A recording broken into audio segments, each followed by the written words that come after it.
Ladies and gentlemen, please take your seats. Day 2 of the 2018 Chicago Forum on Global Cities is now beginning.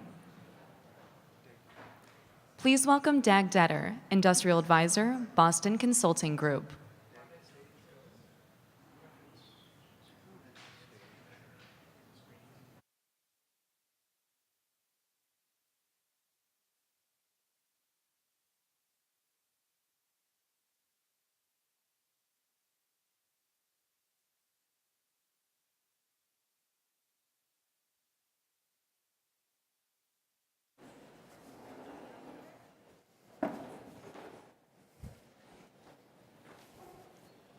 Good morning, ladies and gentlemen.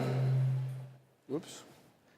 It's a pleasure to be here in this beautiful city of Chicago. I happened to study across the lake in Michigan many years ago, in the 70s, and playing ice hockey. So it's a real pleasure to see this beautiful city coming back here, and it's even nicer than I've ever seen it, and it's just getting better. I'm going to talk about funding. Funding is not financing. It's actually what pays for all these economic developments we want to do with our cities. It's a little bit of an elephant in the room, but if you are Swedish in the 1970s in Michigan playing ice hockey, you are pretty much the odd one out. So I'm used to this. Funding is not financing. Financing is leverage. And funding means either increasing our taxes or introducing user fees, or in the worst case, privatizing. But there is another way, which I'd like to introduce, which is using the biggest asset class in the world, which is public wealth. And using public wealth does not mean using the notorious Chicago parking meter as an example, when you are selling off or leasing or making financial structures with the private sector, and it results in a political backlash. It means using public wealth, the assets that governments own, without an undue transfer of public wealth to the private sector. So working in much more of a corporation, but without creating the political backlash. Public assets is pretty unknown. And the reason for that is that governments around the world do not use balance sheets. When we talk with governments, when governments talk to stakeholders, taxpayers, etc., they talk about the budget, which is the cash flow. It's like your bank statement or your credit card statement.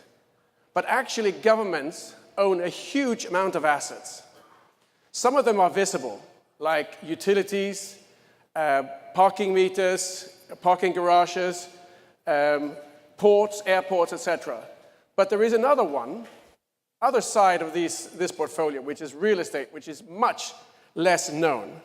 In total, these assets are worth 1 times GDP at least. That's a very conservative number, because we really don't know the whole range of these assets. That's why I call it's only the tip of the iceberg. In reality, as a former investment banker, I have worked a lot in the public sector trying to restructure private companies.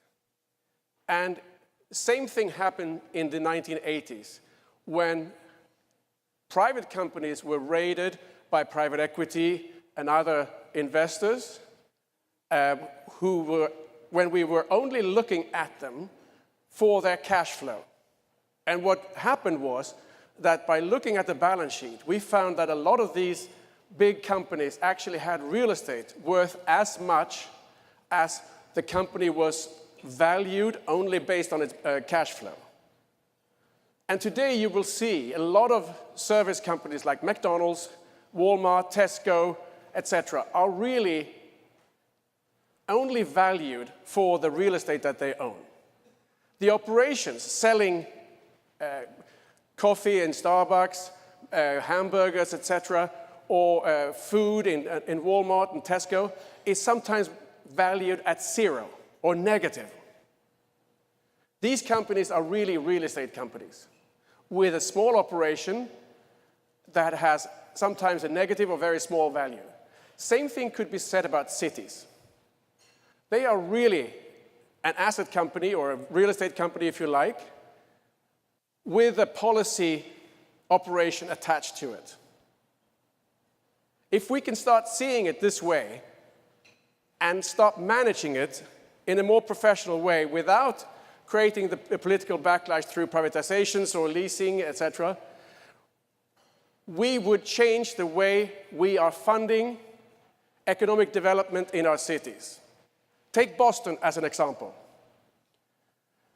Boston, as with any other city in the US or anywhere in the world, barring maybe one or two, a few cities, New Zealand they are actually using balance sheets in their way of managing the public finances.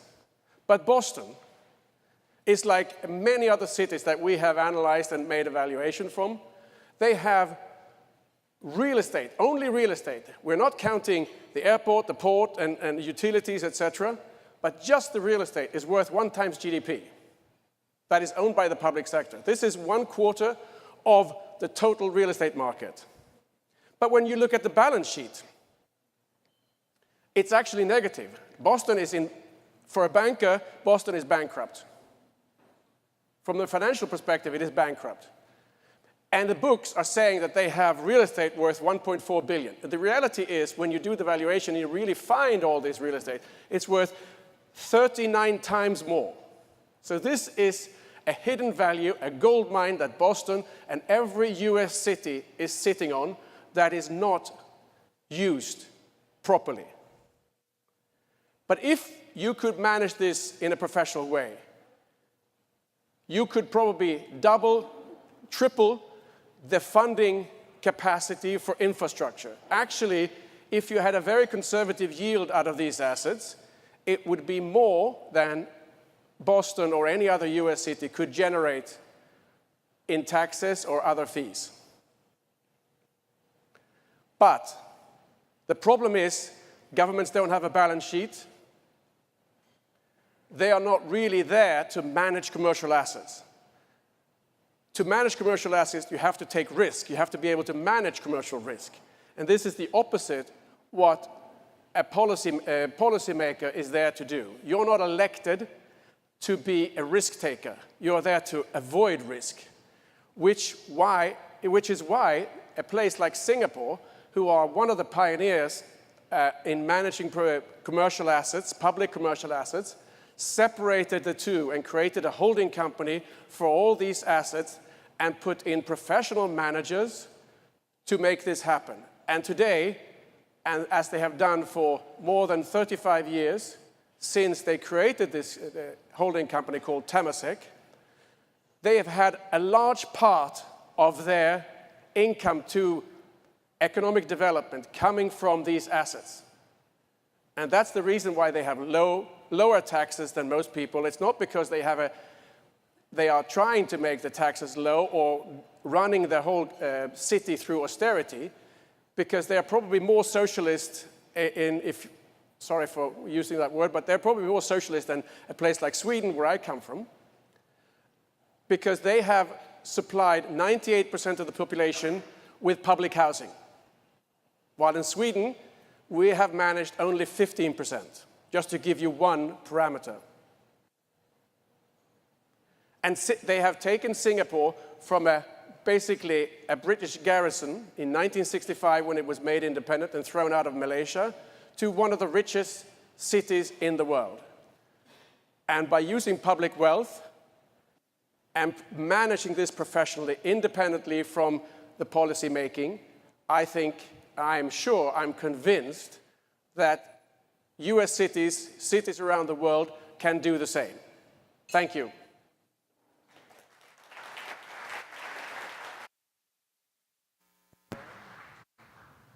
Ladies and gentlemen, your moderator, Gillian Tett, and panelists for Economic Powerhouses.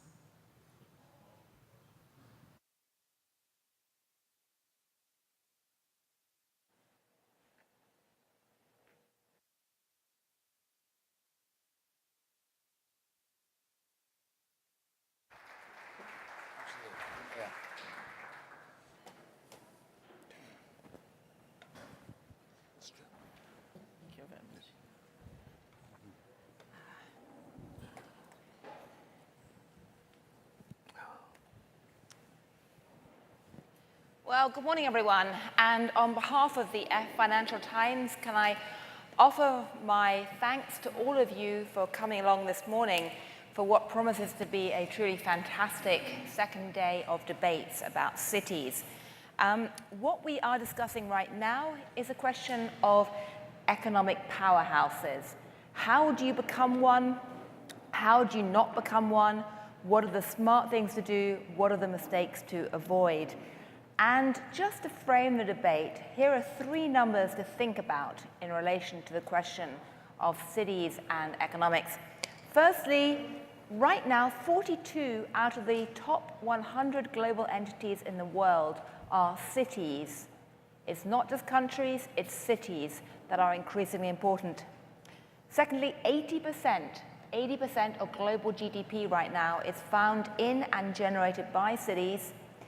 And lastly, 29% of the top global 500 companies are found in only 5 cities. Those are Beijing, London, New York, Paris, and Tokyo. Sadly, not Chicago, or not yet, but there is a lot to play for. So we're going to hear from the panelists this morning, all of whom are very much engaged in the question of cities and economic growth, about what they could or should be doing to try and drive that. I won't make long bio introductions because the bios are in the packets, but very briefly, at the end on my far left, your right is Charles Baumann, the Lord Mayor of London. Next to him is Olukonyisola Ajayi, who is an advisor to the United Nations and others about how to develop growth in Africa. Next to him is Hanna Gronkiewicz-Wells, who is the Mayor of Warsaw, and in fact the first female Mayor of Warsaw and the first female central bank governor in Poland. Next to her is Peter Fatelnik, who is the Minister Counselor for Digital Economic Policies in the delegation of the European Union to the US. That means he's in the hot seat right now in dealing with all the transatlantic digital technology issues, like the one we have on the front page of the FT today. Next to him is Will McWilliams, who's partner and practice leader at Grant Thornton. He's an advisor on many of the infrastructure and city issues. And immediately next to me is Wang Huawao, who is founder and president of the Center for China and Globalization, which is a think tank. So a very diverse group of perspectives about what makes cities work or not work from an economic perspective. But since we had a British perspective yesterday, I'd like to start perhaps with our two emerging markets panelists, both Nigeria and China. Maybe start with you, Wang, and ask, in your views, what are the key steps that cities need to take to become true powerhouses, and what should they not do? Thank you. Yes, I think this is a really great question, and also a great panel to join. Thank you for the invitation. I think that for the last 40 years, for example, since China has opened up, there's about 150 cities now come to the population of over 1 million. There's about 13, 14 cities in China that have population over 10 million. So I think that drawing from the China experience, we can see that one other thing I can see that the infrastructure played an enormous role. That not only for the hardware, but also software, social, education, hospital. So these kind of things are fabric of a successful cities, of course. And also second, I think, is also the talent. For example, when China just started the opening up 40 years ago, there's only annually they take about 200,000 college graduates. Now in 1 year, they produce 8.5 million. So you can see all those infrastructure and also the education, talent, supported the development of Chinese cities. And finally, I think it's very important is the integration, and how to really make integration work. And also, for example, in China, in the last 40 years, there's about 700 million people out of poverty. Half of that probably went to cities. So how to better integrate, those people come to the city is extremely important. So I think that the pitfall and the challenge, I think, for China is also how to integrate this rural, migrant who come to the city. The hukou system, which is still a dual-track system. And I think that really we need to abolish that and really to, get all the same recognition. So equality and talent and infrastructure, I think, are the fundamental, very important development for the cities. Okay, so your top three are equality, talent, and infrastructure. One of the things that we found at the Financial Times is that whenever we run pieces saying 3 things you need to know to invest wisely, or 4 things to watch out this week in the company results, everyone reads that. So giving 3 points is a very, very powerful way to do that. But Coin, I'd like to turn to you and ask, from your perspective in Nigeria, what are the key things? Before I do, though, can I quickly ask, can your conference organizers switch on the clock, please, countdown clock? Otherwise, we may end up talking all morning, because I can't see where the time's going. So can somebody please do the clock for me? Thank you. Coin. Right, thank you very much. I think in the case of Nigeria, I'll speak through Lagos, which tells the tale of 2 cities. And what we know is that, 50 years ago, Lagos was just 2 to 3 million, projected to go to 5 million in another 50 years, but now has a population of over 20 million in land the size of New Mexico. And Lagos now is the 3rd largest economy in Africa, takes 90% of foreign investments that comes into the country, is responsible for 65% of manufacturing output, and generates 75% of its budget internally. Nigeria is a federal state, so there's allocation of money from the federal government. Now, what makes Lagos stand out as an economic powerhouse is largely its ability to generate income internally, compared to other states in the country, which largely rely on the federal government for funding. Lagos State is able to do a lot of things itself and do a lot of public-private initiatives to improve the city. The second thing Lagos State has done to continue to attract people to it at a rate of 86 people every hour, which is like 20,000 people every month come to live in Lagos. What it has done is leverage on technology as best as it can, and has been very active with its power, environment, and transport projects in increasing employment. So to the government, the important thing is improve employment capabilities, improve ability to generate income, and at the back of this is a very good public service that has very good public policy. And what this has done for the country as a whole is that Lagos State is now the model that even the federal government itself is copying with respect to data collection, tax collection, and infrastructure rollout. Wow. Well, that is quite, as somebody who's seen Lagos over the years and knows it, that's really quite remarkable in terms of the transformation. Yeah. Hannah, what about you? What are your top priorities in terms of making Warsaw a vibrant city? Yes, I think that Warsaw is attractive for the business because it supports talents, leadership, and innovation. And I would like to mention that we are the 3rd in the Financial Times top 10 major European cities friendly for business, which is, I think, very good result. Of course, I don't want to mention all kinds of these ratings, but because Financial Times is here, so I would like to highlight. Well, if it's a Financial Times rating, it must be true, so thank you. Okay. I can add, we are first of foreign direct investment policy cities of the future, and second of the foreign direct Eastern European cities of the future as well.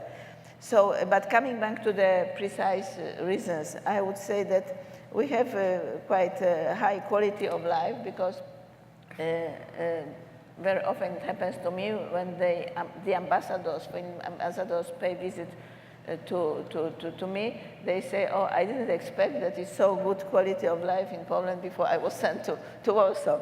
And also very excellent public transport. I should say that it's cheap and very modern because we modernize transport thanks to the EU funds. And also we got numerous hubs for entrepreneurs, for example, Google Campus, which is in London, in Tel Aviv, and in Warsaw. So it means that we are highly evaluated. There is Fab Lab by Orange, branch of Cambridge Innovation Center, and Brain Embassy. So high level of safety. I should say that Warsaw is the 8th safest capital in the world. It's very important for the people who move into the city. And almost 80% of residents feel safe in Warsaw when it is dark. Right. So this is very important. Smart city, we have very good education, 250,000 students and about 50,000 different foreign students, mainly from eastern part of Europe, I mean Ukraine, Belarus, but also from far away as well. So I think these are the main points where we are very attractive for the business. And of course, we deliver many projects which are for the startup. We have projects aimed at young residents of Warsaw. So this is very important. A startup Jump trains high school students in entrepreneurship. InFox Creative Business Semester is run in cooperation with the Warsaw University of Technology.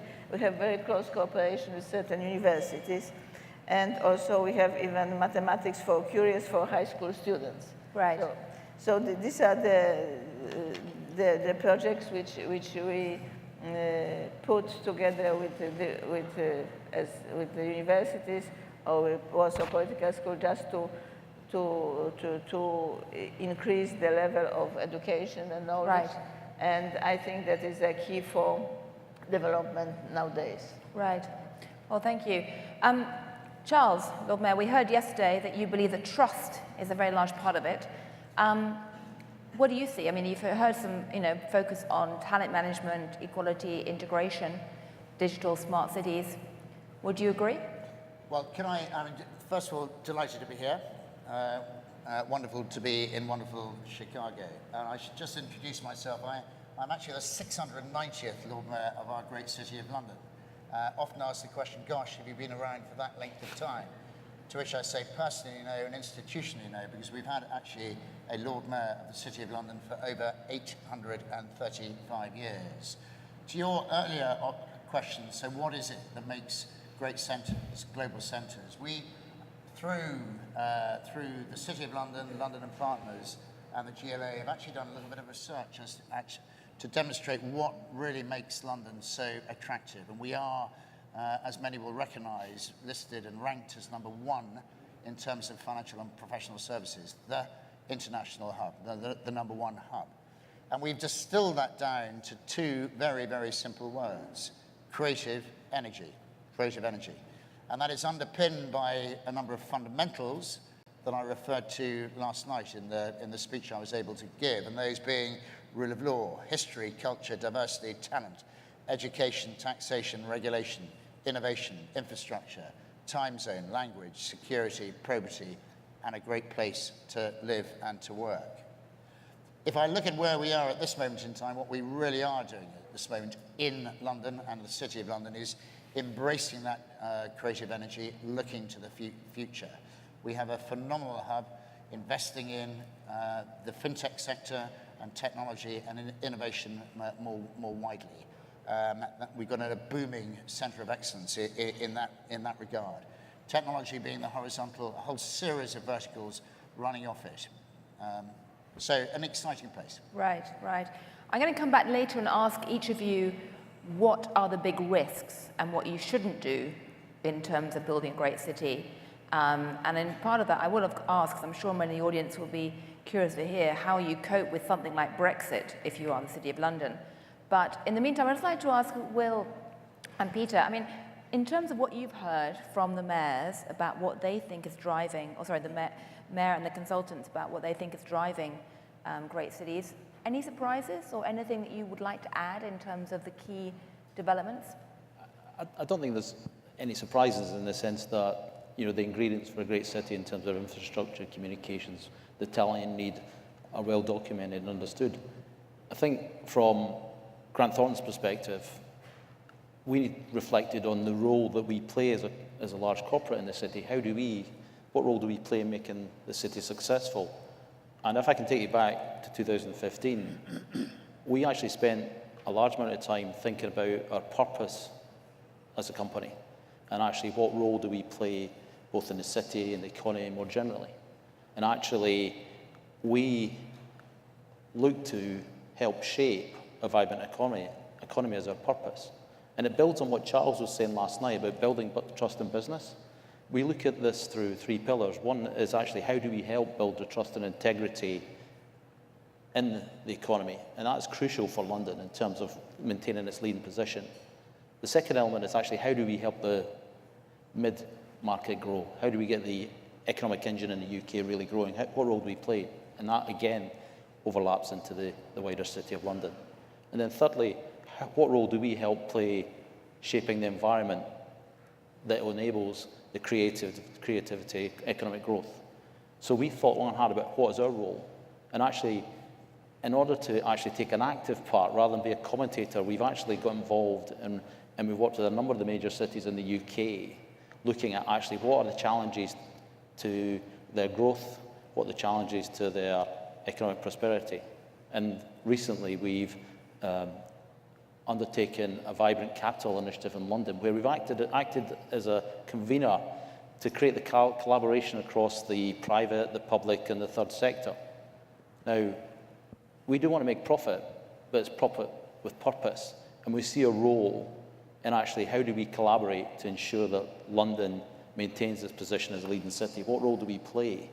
So actually, I think for me, as well as the ingredients of infrastructure, retaining your talent, actually everybody has to ask themselves, what is their role within that success? What part do they play? Rather than being an observer, what part do you actually play in making a city successful? Right. Peter? I think also the European Union has long recognized the political and economic power of city, and particularly in the conversation on the economic elements with cities we have. We realize there's sort of a bit, and I'm simplifying here, two groups. The one who want to catch up, and perhaps there's another group who really wants to be much more forward-looking and leading. And with that group, there's one thing we really emphasize very much in the conversation, which is data, which sounds a bit mundane, but every city is a gold mine. And cities very often do not realize that they sit on that gold mine, are not necessarily good in mining it, and have many questions of how to go about that. Now, just to give you a data point, and I would like probably to finish even here, a data point is this economy about data has reached the size of 300 billion euro in 2016. We have ran studies to look a bit forward, what that means in the next few years, and that puts the figure for 2020 to 740 billion euro. So we are not talking about a technical aspect.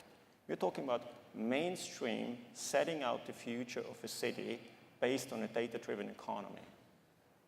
Right, right. Well, of course, that's a topic of great interest right now in the media and the political world about that data. And we do have panels later on discussing that because, you know, that question of smart cities is absolutely crucial. And it's fascinating that almost everyone from Lagos through to Beijing, through to London, through to Warsaw are talking a lot about the data issue at the moment. But I'm curious, you know, if you look at that list, you know, talent, education, lifestyle, data, integration, inclusion, these are all the key ingredients. What shouldn't you do? What are the big risks, though, in terms of economic growth. I mean, the one that people are looking at in London right now is something like Brexit, which many people would say is a risk to economic growth. Tell us briefly how you see that as a risk, and then talk about the other risks you see to London right now. Okay. Well, look, I'm lucky enough to act as an ambassador for and on behalf of the wonderful City of London, as I say, ranked number one in terms of its status as the global financial centre of excellence for financial and professional services. We are not complacent, far from it. Quietly confident. We've got a little bit of an obstacle that we're dealing with at this moment in time, but quietly confident. You don't think that Brexit's going to damage your position? We're not complacent. Very far from it. And what I recognise and what we recognise is that we need the appropriate deal, the right deal with our European partners that helps to preserve, and indeed, if we can possibly achieve it, enhance economic prosperity, not only for the UK, not only for the City of London, not only for our European partners, but more specifically for our global partners, international partners. And it's in the interest of all those related stakeholders to make sure that we achieve that appropriate deal. A deal, as we promote with government and across all that stakeholder communities, the 3 T's, as I call it: transition, appropriate transition arrangement; trade, I'll come back to that, but the appropriate trade agreement built out of mutual recognition, mutual access, supervisory cooperation, which is gaining great weight, actually, as we progress this agenda on a business-to-business level; and then talent, too, making sure that we continue to have open access to talent, that we can share the talent internationally, very critically. And, of course, my 4th T, trust. Right. And do you see that sort of, if you like, the political landscape as being the biggest risk to London's growth right now, or are there other risks? I come back down to, if there is another T to it all, technology. When I travel the world, I spend 100 days of my year traveling internationally. I'll be visiting some 30 countries through the course of my given year. And actually, that T of technology and the 4th revolution, digital revolution, and accessing London and all that we can provide and present is a tremendous opportunity for us, and I'm very excited with it. Right. Goin, what keeps you awake in terms of the risk to Lagos? Yeah, 3 things. One is what I describe as conflation of time, riding on technology. There's a rush to sort of leverage on technology to solve the problems of the city. But what we begin to see is a lot of foreign investors and also domestic investors bringing solutions to government. But the fear is that a good number of those solutions are solutions for yesterday's problems. And so there's a big problem of applying supposedly new technology, trying to be innovative, but you're actually trapping yourself. So that's one big problem. The second big problem is the growth rate of Lagos. So it's growing, as I said, at 86 people every minute. Every minute? Minute. Every hour, I'm sorry. Every hour. 86 every hour, but it's a lot. So about 200 people come into Lagos every day, and about half of them stay and don't go again. And so it's been growing exponentially. Now, government has to begin to be careful not to have the kind of migration problems they have in South Europe, like in Italy, or Germany at a point, where migrants become to be seen as a problem and not part of a solution, as we had yesterday from the lady from Syria who composed a piece on the fact that migrants and refugees are an asset and not necessarily a burden. So that's something that worries me, that the residents may begin to resist people that are coming in from Nigeria and West African countries, because now you're having a lot of people from neighboring countries coming in because of poverty Right. in those areas, and the increasing challenge of going up north through the desert, because it's sort of suddenly getting more difficult, and Lagos is getting more prosperous. And the third thing that really, really worries me is the large divide between the rich and the poor. So the rich are getting really, really rich, and slums are doubling in size. There were 42 slums in Lagos 20 years ago. There are over 100 slums now, and the conditions are very worrying. And if care is not taken and government doesn't, have a targeted approach on, bridging that wide divide, it could turn into the kinds of things that you saw in Cairo or you saw in Tunisia, which was, sort of things boiling from the other city, and that's why I talk of a tale of two cities. So Lagos really is two cities. Yes. The city, which has a nightlife, 24-hour economy, thriving, a lot of innovation, center for banking in West Africa, has one of the best legal systems, great judiciary, very much like England. But then you have this other part of Lagos, which is really terrible. So those three things worry me. Right. Well, I think the theme of inequality is one that keeps, coming up over and over again, rightly so. And I think it's certainly something that will provoke more debate later today, not least because we need to start asking if, whether the biggest problem today is also between the cities and the rural hinterlands. And the fact that probably most people in the room talking about cities have more in common with each other than with some of the rural hinterlands. But Hannah, I'd be curious to know from your point of view, what are the things that keep you awake at night and make you worried? I think that unpredictability. Unpredictability. I think that general government and local government should be predictable, because it's changed. One day they say another things, one say these things, another day different things. So it's very dangerous for the development of the city, because it discourages the investors to come. Yes. And the second thing, the consistency between words and activity, because sometimes you can hear many nice words, but activity is going in completely different direction. And the third thing, which is very important, is legal stability, not influencing the jurisprudence, which can happen when there is a strong pressure for the jurisprudence from the decision makers. So I think that this thing is a nightmare of all decision makers on the level of the cities. Right, right. Wang. Yeah, no, I think that this is an excellent question, because what worries us, and also me now, is that we see the paradigm shift, because in the 19th century you have a small town, 20th century you have a mid-sized cities. Now you see mega cities. For example, in China, the urbanization is one of the biggest transformations in the last 4 decades.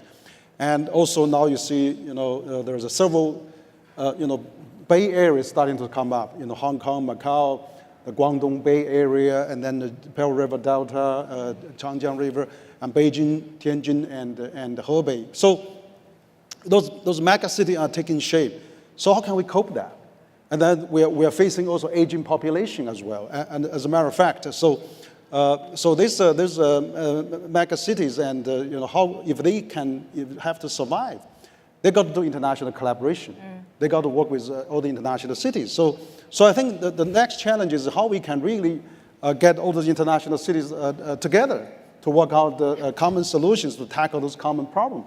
So one of the things I think that our think tank, Center for China and Globalization, suggests to the Chinese government is that China should set up a national Department of Immigration, which is they just adopted adopted my proposal. Set up a National Department of Immigration. Yeah, exactly. It's to welcome all the global talents.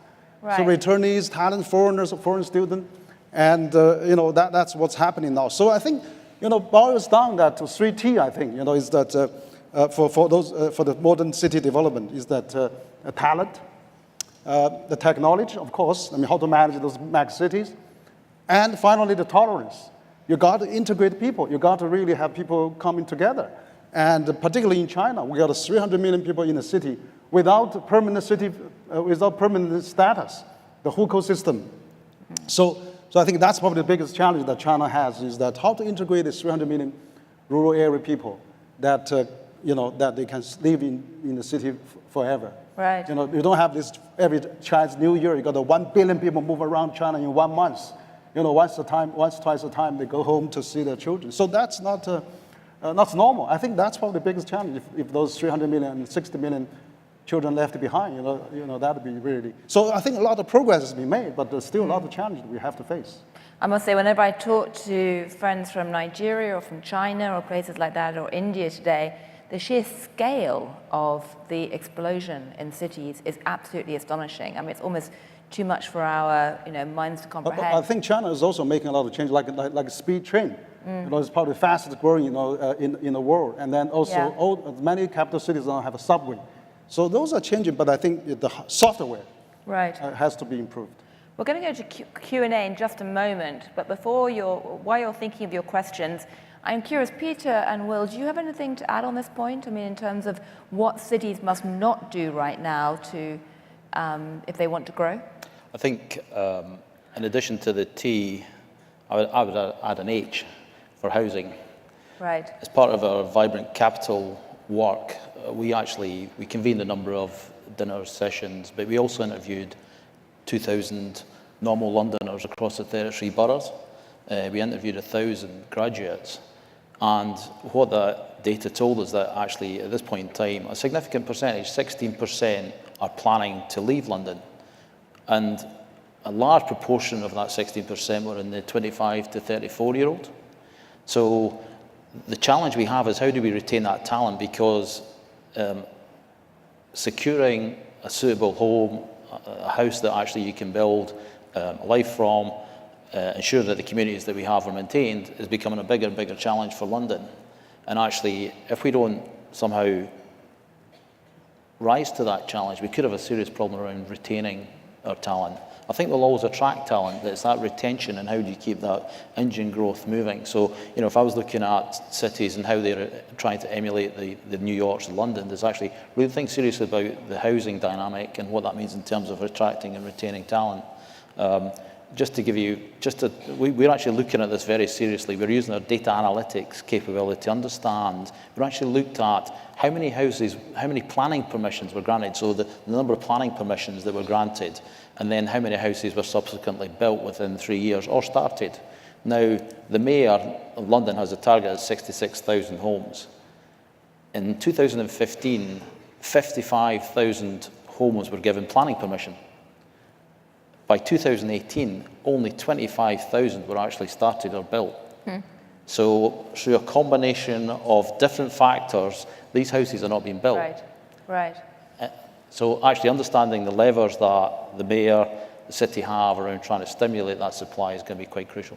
Well, of course, the Mayor of Bristol spoke about that yesterday in a very thought-provoking set of remarks. And one of the beauties of this whole event is that people can swap ideas and learn from each other. Yeah. Peter, briefly, before we go to questions, anything you'd like to comment on, other than make sure the internet works?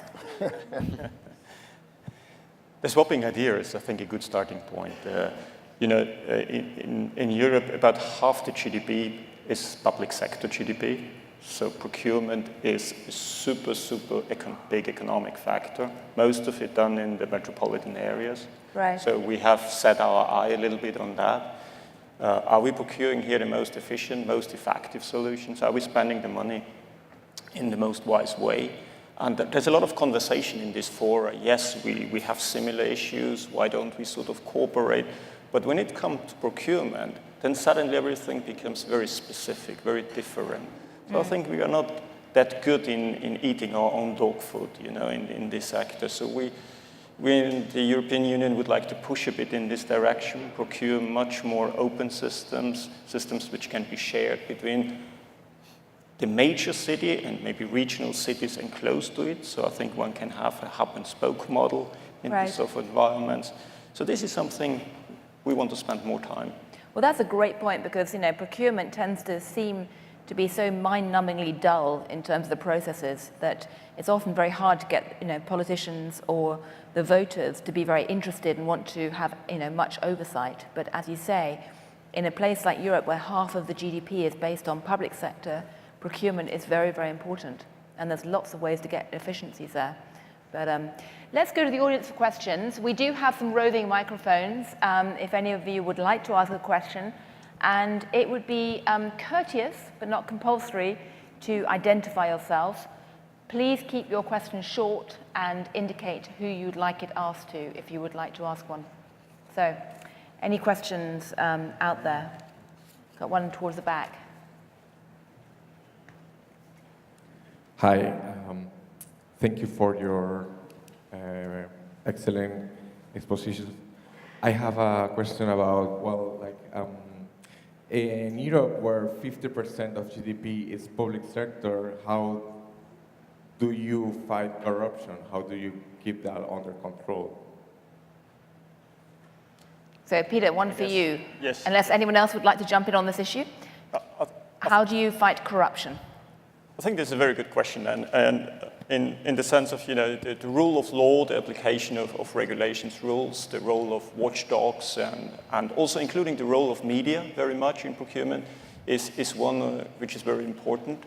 So I think it's the strengthening of the administrative system of the rule of law is a precondition if you have that sort of high procurement volumes or high public sector intervention. I'm not sure if my colleagues would like to add. If I could just add, I think what Peter says in terms of setting the regulations and the legal structure around the procurement and being absolutely clear how you follow those rules is critical. But what we're seeing increasingly in the UK, actually, greater transparency. So actually, suppliers, bidders are able to, where they feel appropriate, challenge the decisions of procurement authorities. So actually, that places greater onus on the procurement authorities to really run a transparent, robust process to ensure there's fairness and openness in the tender process. Goyen, do you want to jump in here? Because, of course, you can't talk much about economic development in Africa without addressing the corruption issue head on. Yes. So what we've done in Nigeria is, first of all, we've been very aggressive with arrest, investigations, trial, and conviction. Just last week, a governor was sentenced to 30 years in prison without an option of fine. And currently, there are over 20 governors, ministers, permanent secretaries that are standing trial for corruption in Nigeria. The second thing is we work with a number of governments. So, for instance, Lagos State government is working with the U.S. Embassy. They've developed an app called Budget IT, which places the budget of Lagos State on a public platform and allows anyone to see how the money is being spent and to ask questions. And also, if there is suspicion of corruption, you're allowed to, place it, on this app anonymously, and then that can be traced. Second very important thing that we've done is we have reduced the ability to deal in cash. A lot of corruption in third world countries is cash-based. So two things. One, you cannot withdraw or deal in cash more than $300 maximum. So that just means you have to go to the bank so many times in order to get enough money to give Mr. T here, to convince him to come to Lagos. So that's one thing. So you cannot withdraw cash. If you withdraw cash too often, the system automatically reports you to the Drug Enforcement Agency and to the Corruption Agency. Third thing is that every transaction that occurs in the banking system in Nigeria, unlike before, is trapped and captured. And so they know what everybody is doing. And then the last thing is biometric verification. And that is sort of pushing a number of platforms. So you cannot deal with a bank without biometric verification. So you have this BVN, which is gathering database on everybody. And is stopping the ability of people to clone others. So that database is now being used for elections. It's being used for tax to trace taxes. The tax man is now talking to the banks, is able to talk to the banks, and if they see that, say, a student has a large amount in the bank, the tax man would say, well, hi, I don't want to know where you got the money, pay me my taxes on this. So there's a lot of disincentive that is being built into the system. And so things are getting slightly more difficult for corrupt officials. Right. Well, that's fascinating. And Hannah? I can add, we have many tenders of public offers via internet. So it is helpful. For example, the last decade we had almost 4,000 procurement via internet. So it's very much more transparent and different way. Second, the regulation on the EU level are so precise that in fact we have to follow. And third, I think that also the rules which oblige the, for example, mayor, vice mayor, many of my clerks, once a year we have to publish our assets. So it's what is the change between, for example, I am the mayor for the 12 years. Yes, so also members of the parliament, also the ministers, vice ministers. So many people have to publish and show the assets every year. So back to Peter's point about data being one of cities' greatest riches and in some ways one of their greatest tools they can use to promote more transparency. I'm just curious, before we go to the next question, Wang, obviously China has been grappling with corruption issues in a fairly high-profile way. Do you think that has gone down an effective path? Yeah, actually, it's a very interesting question. I think in China, in the last 4 decades, the economy is accelerating so fast, and then corruption is also rampant, is widely spread.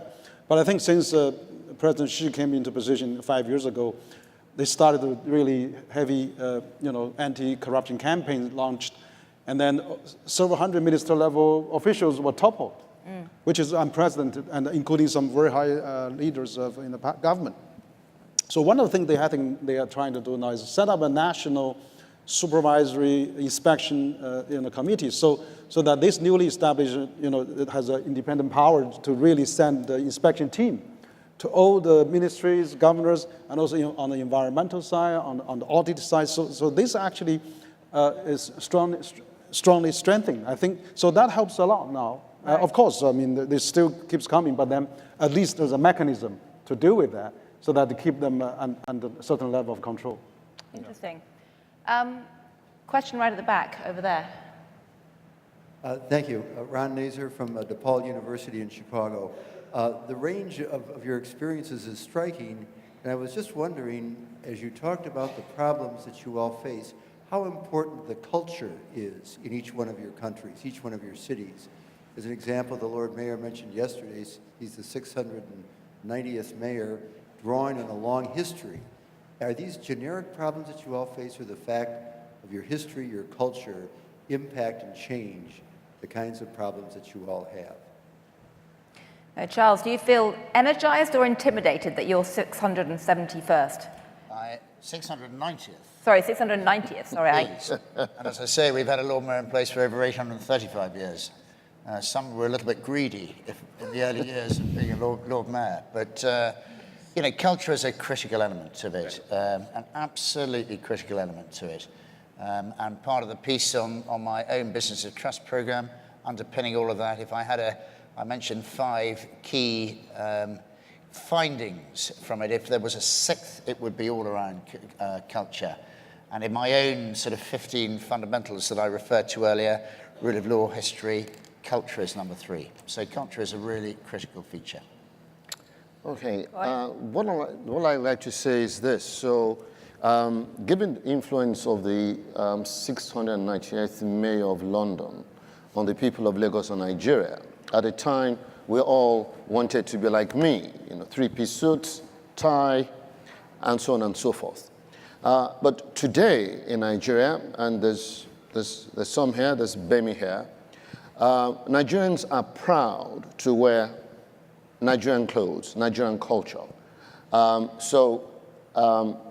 I'd like to listen to music by Jimmy Jagger and by James Brown, but people who sort of are responsible for 70% of the population don't know American musicians or British musicians. They listen to Nigerian music. They now watch Nigerian movies. So in terms of culture, one of the things that is driving Lagos now is culture, is fashion, is music. So it's an industry that has gone from $3 billion to 6.4 and growing. So culture is playing a big part in creating employment in Nigeria. One thing I'll talk about very quickly is parties. So part of our culture is to celebrate. So the day a child is born, we have a party. 8 days after, we have a party. When the child is born, there's a party. 10, 21, graduation. Then when you're getting married, we have about 6 parties. We write a letter, you reply the letter, engagement, the marriage. Yes, so she knows about it. And these are like carnivals. And so this is huge, and it's developed, a big industry. So culture plays a key part in growing the economy and in drawing people to the city, because there are people that live in other cities who find it dowdy. Charles, I can see you're dying to say something. Yes. I would just add in there culture combined with diversity, which is a point I should have made a little earlier. I would like to. Right. Yeah, I would like to add, I think, the world is getting smaller. I mean, we are a global village now. I mean, the challenges now, I think, if 1,000 years ago, maybe there's the emperor is far away and the mountain is high, and you have thousands of tribes of different cultures. But now, with the internet age, the culture is converging. I think there's a universal culture now, basically, with the instant communication, thousands of flights every day. For example, when I came to the U.S. 40 years ago, 30-some years ago, there's only 1 flight a day from China to U.S. Now you got hundreds. So I think the culture is really, there's a universal culture, is gradually expanding and expanding. So I think, that's also influence each other as well. Like urbanization and all those, education and what else, yeah. I don't know, I'm sure you don't agree, do you? Yes, I think that culture is very important. So, for example, if you take the case of Warsaw, we constructed 2 very important museums, Museum of Chopin, Museum Polin, where is a very unique museum of the history of Polish Jews for 1,000 years, and it became very, very popular, both of them. And we supervise, we are organizers of 18 theaters, 18. So it's a lot, and there are many private and different other kinds of theaters. And of course, there are competition for Chopin and many others, and we use the culture as the really very important, I would say, instrument of attracting people. And of course, they are also for the domestic to visitors, but also for the foreign visitors. Right. Well, unfortunately, we're just about out of time, but we've had a great set of thoughts shared from a very diverse set of perspectives. Lots of the letter T, which is driving successful cities, talent, technology, transparency, and trust, and of course, transport. We have a letter H as well, housing, people have pointed to. We also have a letter P, procurement, as being a key issue, but perhaps one of my favorite, because it to a certain degree sums up what we're doing here, is the power of parties to drive exuberant culture too, or exuberant cities as well. So thank you all very much indeed for your thoughts. I look forward to hearing these developed later on today, and best of luck to all of you who are involved in building vibrant cities in taking that forward. So thank you. Very nice to meet you. I'm coming out to Nigeria later in the year. Oh, did I give you my card? Yeah.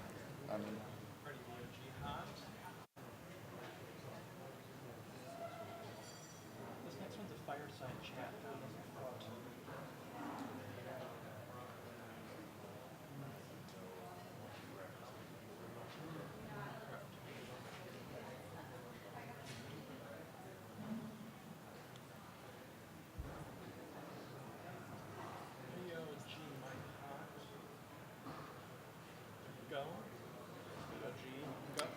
Please welcome Henry M. Paulson Jr., founder and chairman of the Paulson Institute and former secretary of the United States Treasury, and Neve King, vice president for programs and strategic content at the Chicago Council on Global Affairs.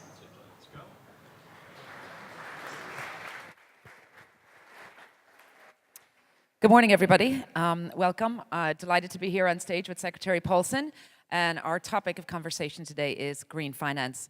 As all of you know, to build a beautiful, big, modern, inclusive city, we need financing. Our mayors that we had together with the council and the city hall, Rahm Emanuel last year, they talked about this. But you, Secretary Paulson, are specifically interested in green finance. Why don't you tell us what that means and what the state of play is for green finance today? Well, can you all hear me okay? Okay. So, well, it's interesting because green finance means different things to different people. To some, it means climate investment. I get hit up all the time for people who are coming to me and wanting me to make a donation for something which they call green finance and it's philanthropy. But to me, I use a broad lens and say that green finance is financing an investment that goes toward sustainable development or low carbon clean tech investments. And it is critically important today because there are huge needs in the world and the governments don't have the funds that are needed, so they need to put in place the policies that are going to attract the private capital to these investments that are so urgently needed. And the numbers are quite staggering. I think you cited in a New York Times op-ed, $90 trillion needed over the next 15 years to create sustainable design in cities to counter climate change? Yeah, well, the numbers are huge, so you're right. And it's just to meet the Paris targets, and I think we need to do better than the Paris targets, but to meet those, it's 90 trillion, and governments have a small fraction of that. I spend a lot of time in China, and they're going to be spending anywhere from $600 billion to $1 trillion a year over the next 3 to 5 years to clean up their environmental mess, air, water, and soil, and the government can put in maybe 10 to 15% of that. And so that's the bad news. The good news is there's a lot of private capital. And so what we need to see are models, financing models, that attract the private capital to come and make these investments and do it in a way that they're commercially viable. And so have you seen any good examples of those models? Or what's the appetite like for private investment into this space? Well, so Neve, to take a look at this, the world's awash in capital. So there's huge amounts of private capital looking for good investments, hundreds of trillions, 140 trillion in the global banking system, 100 trillion in financial institutions around the world, 200 trillion in debt and equity markets. So there's plenty of money there right now. The question is, how do you create the models, the incentives? And you can have regulatory incentives, you can have subsidies, you can have policies that promote this. You can put a price on carbon, as China's doing with their cap and trade system. And so what we're seeing is green finance start to go mainstream in places like China, well, I'll talk about that in a minute, and in Europe. And there's some growing interest in the US. And if there's not top-down government policies or incentives, we're finding that some institutional investors have programs because they find their clients want them to invest in green projects. BlackRock, which is the biggest institutional investor in the world, for instance, has now got a fund and developing instruments. China, in particular, has made this a strategic imperative. And so the Paulson Institute, our Green Finance Center, does a lot of work in China as they're working to establish models. And They have the second biggest green bond market in the world. We've put in place, working with the Chinese government, a U.S.-China fund to bring green, low-carbon technologies from the U.S. to China. Because, again, the U.S. has a big interest in this because, obviously, a ton of carbon emitted from China is every bit as harmful as one from the U.S. or anyplace else. So are you working directly with mayors then in China on this, or? Yeah, so let's talk a little bit about cities, and I will say we do have, the Paulson Institute does have a mayors training program, and where we're have mayors spend some time at programs in China and in the U.S. learning from some of the things we've done wrong, and some of the things, some of the mistakes we've made in the past, and some of the new ideas we have.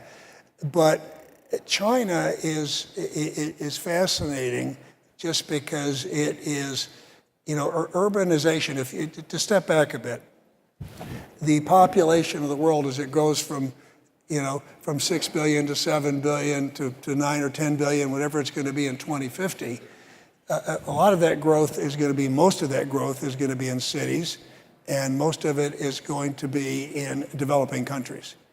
And in many of these, if you want to be downbeat, you would say many of these countries don't even have municipal finance systems. And so it's going to be very, very important to develop models.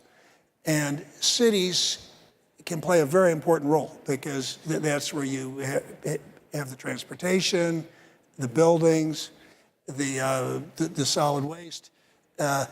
Citizens are demanding that mayors are responsive. And there's a lot of reasons for cities to lead. But it is going to take responsible policies and subsidies that have got to be set, I believe, at the national level. So let's take China as an example.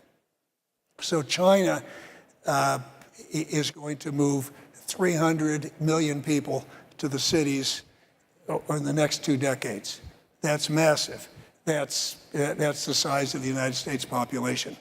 Now, in the past, this has been a model for growth, right? And I think most economists recognize the reason you get most of your economic growth in the cities is that's where you have the innovation. Why? Because it's where you get the talent, where you have the education, where you've got the highly skilled workers. And so in the past, you urbanize and you grow. But China is an example of how they need to change, because this next 300 million may give growth, but it won't give sustainable growth or prosperity or lasting growth unless they have new models. That they dramatically need new models, and they need different urban planning to build sustainability into this. They need new energy models. They need new economic models. They can't be as dependent on high energy intensive, hyper capital, intensive manufacturing. They need to move more to services. They need to be much more energy efficient. They need to redo their social structure. They need different household registration. They've got a couple 100 million immigrants that don't have access to services at the urban area. So there's a lot that needs to be done. I'll give you just one China example. So I think people understand that 40% of carbon emissions come from buildings. 60% of all new buildings are going up in China. And so if you looked at all of China's building floor space as being a consumer of energy, it would rank 3rd behind the United States and China. And that the commercial floor space is going to double in China between now and 2050, and energy consumption is going to go way up. So getting the building codes right, and of course building codes are something that's done very often at the city or at the local level.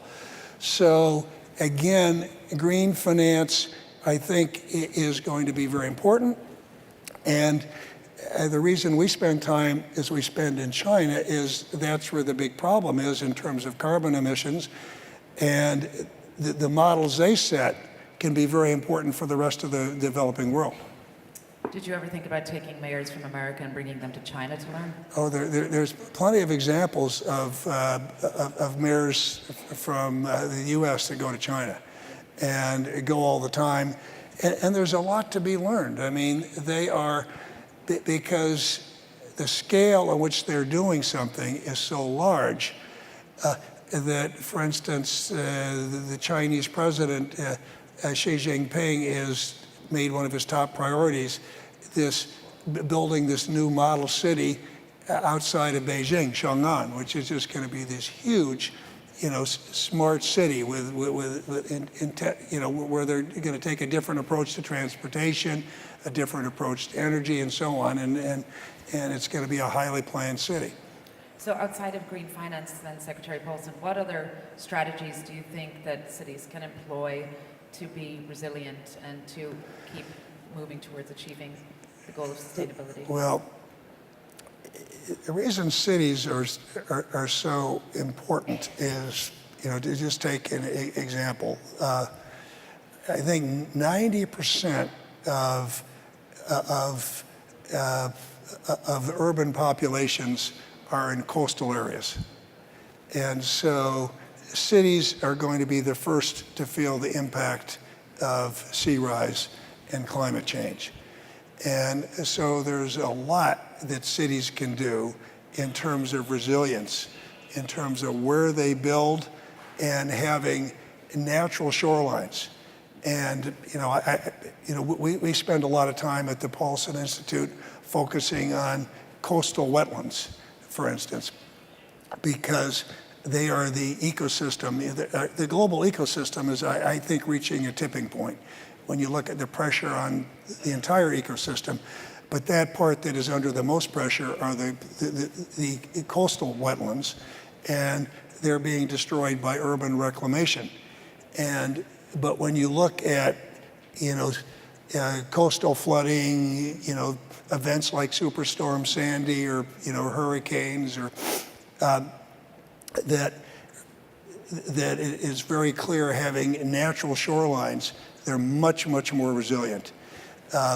I think there's strategies where the U.S. has been a leader and where China can learn a lot in terms of greening cities and making cities more livable, because there are huge social stresses in places like China where people move from rural areas living in high-rises all stacked together on these huge unlivable blocks.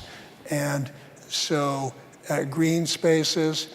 But I think the biggest lesson is it all starts with planning. If you don't have the right plan, nothing else really works. And so having the right plan at the outset that is built around sustainability. Great. Well, we're delighted to have a conservationist like you out there speaking about these issues. Thanks so much for joining us. Thank you. Thank you.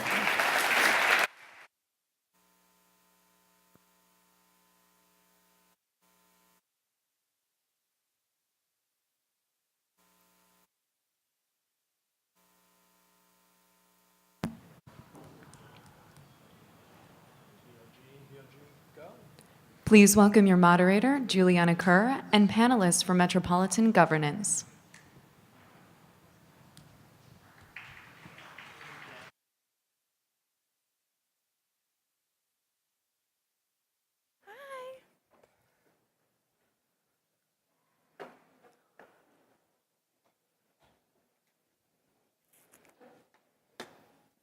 Good morning. Thank you all for being here today. We are so excited to have this conversation on metropolitan governance. We decided to have this panel because when we talk about cities, we're often really talking about metropolitan areas in a lot of cases. Mayors are championed as being visionaries, as being groundbreakers, but when we talk about cities and the data, we look at economic output, we look at the size, the population. A lot of times we're pulling metropolitan data. But these urban trends, they're not actually governed under one jurisdiction in most cases. In Chicago, we have about 2.7 million residents, but that's in the city of Chicago. Metropolitan region is 9.5 million residents. Chicago has 34 Fortune 500 companies that are headquartered here, but actually over half of them are out in the suburbs. And our 100 Top Economies report that we published a few years ago looked at how many cities are large metropolitan areas as big as countries. Chicago was larger than Sweden or Peru, but the GDP we were looking at was the metro region. So when we talk about this, we often look at kind of synonymously metropolitan areas and cities, but they're not governed by that one entity. And so today we wanted to have this conversation of what does this future of metropolitan governance actually look like. Chicago, also, I wanted to note, is made up of 275 municipalities in our metropolitan region. So today we have this great group of experts. We have Octavi de la Varga, who's the Secretary General of the organization Metropolis. We have Corinne Mauch, the Mayor of Zurich. We have Claudio Orrego, who is the former governor of the metropolitan region in Santiago, Chile. And then Paul Fletcher, Minister of Urban Infrastructure and Cities for the Government of Australia. Thank you all for joining us. So we're going to start off with Octavi. If you could please talk about Metropolis, the organization, and how you govern and work with all these municipalities and metropolitan regions. Why is it important, and what are the trends we're seeing? Thank you, Juliana. For those who don't know Metropolis, Metropolis is the World Association of Metropolitan Areas and Major Cities around the world. We were created in 1985, so over 30 years ago. And what's bringing us together right now is the challenges of metropolitan governance, both at the political and strategic level, but as well at the practical level, we're looking at trends, which are the right models. Well, maybe there's not a right model, but which are the models around the trends in terms of institutions, as well in terms of how metropolitan areas are delivering. And what we're discovering right now is that we no longer know where the city starts and the city ends, which are the real boundaries of our cities. And sometimes we realize that now we have the administrative legal borders of the city, but doesn't correspond with the real metropolitan space. And even with the denomination, even in our membership, we realized that 30 years ago, the reality was very easy, so we could have members who were properly metropolitan areas and capital cities and cities over 1 million inhabitants. But now that we realize with over 140 members, we have so diverse realities. So we have capital regions, we have states, we have provinces, we have metropolitan areas, because the institutional reality doesn't reflect, the current institutional reality around the world doesn't reflect the reality and the trends of urbanization around the world. And that's really a challenge that we need to sort out altogether. It's not only a challenge for cities and metropolitan areas, it's a challenge for all layers of government. And just to quote, I don't want to overwhelm you with figures, but I think it's important to have some figures and data on. For example, the metropolitan, and I rather like to speak about metropolitan spaces, because there you can talk about metro region, metropolitan areas, urban agglomerations, and so on, but the data are really, really dramatic. For example, if we look at the province of Gauteng, which is institutionally is a province, but it's a metropolitan area formed by 3 metropolitan areas in Southern Africa and South Africa, it represents 1/3 of the GDP of South Africa, and even it represents 7% of the GDP of the entire continent. That's a challenge not only for the Gauteng province and Johannesburg, which sits in the center of the Gauteng province. It's a challenge for South Africa, it's a challenge for Africa, and it's a challenge for everybody. In terms of population, it's the same. The most dramatic situation is in Seoul. The large metropolitan space of Seoul gathers 50% of the South Korean population. That's also a challenge. How we build a sound governance for all these spaces, how we deliver services, how we deliver infrastructures to be up to the challenges on this situation. And if we go around the world, the data you were providing about Chicago, we could see everywhere, like in Buenos Aires, Lima, they gather 30% of the population of their countries. Or for example, even in some areas that it doesn't exist a metropolitan area, like in Athens, the non-existing metropolitan area of Athens gathers 33% of the Greek population. So we need to take into account that reality. Yeah, let's turn it over to Claudio, because you had to govern this metropolitan area in Santiago, 34 municipalities, And you also had to face that challenges with all the different mayors in the region. So can you talk about that, Well, I used that to looks be, like? thank you, Juliana, and the council for the invitation. I used to be one of the mayors, one of the 34 elected mayors, and then I became disappointed governor for the whole region. And, you know, it was interesting to see that all the most important problems that we face as a city of Santiago could not be dealt in a very effective way at the local level. For example, transport. You cannot have a transport system for one borough of London or Barcelona or Istanbul or Santiago. You need to have an integrated system, you know, for the whole city in terms of territory, but also in terms of, you know, buses, metro, trains, bicycles, you know, climate change and air pollution. You cannot have one plan for one borough of the city. You need to have a general strategy. And you could go up with economic development, with tourism, with emergency management. We are facing, we're a city that goes below the mountains, so we have floodings, we have landslides. So in that regard, even though we don't have a very strong structure, we are going only to have an elected position in 2020. So my position used to be an appointed one with 34 elected mayors below me. But at the end, necessity. Why did they change that? Actually, you know, we realized that in terms of regions, but also in terms of metropolitan areas, we could not govern in an effective way, either from national government, it was too high, and from local governments, it was too little. So what we did the last 4 years is faced with common problems, we organized specific solutions. So for example, we had a 72-hour supply of water cut in Santiago because due to climate change and unexpected rains up in the mountains. So we need a regional strategy to overcome that and become a more resilient city. We have a corridor for buses that is 15 kilometers long. It crosses 4 different municipalities, 3 different ministries, and you need someone that will coordinate this. So even though we don't have the structure or the powers or all the money, what we have done the last 4 years is to coordinate facing common problems. And people acknowledge that. The national government says, you're very equipped with capacity to do that. A local government say, this is such a big problem, I cannot face it alone. And so this fragmentation that we're facing in big cities around the world, the only way we can overcome it is through, coordination, but also some sort of governance structure. It can be an elected mayor, like in London. It can be an association of municipalities, like in Barcelona. It can be a governor, like in Istanbul or in Santiago.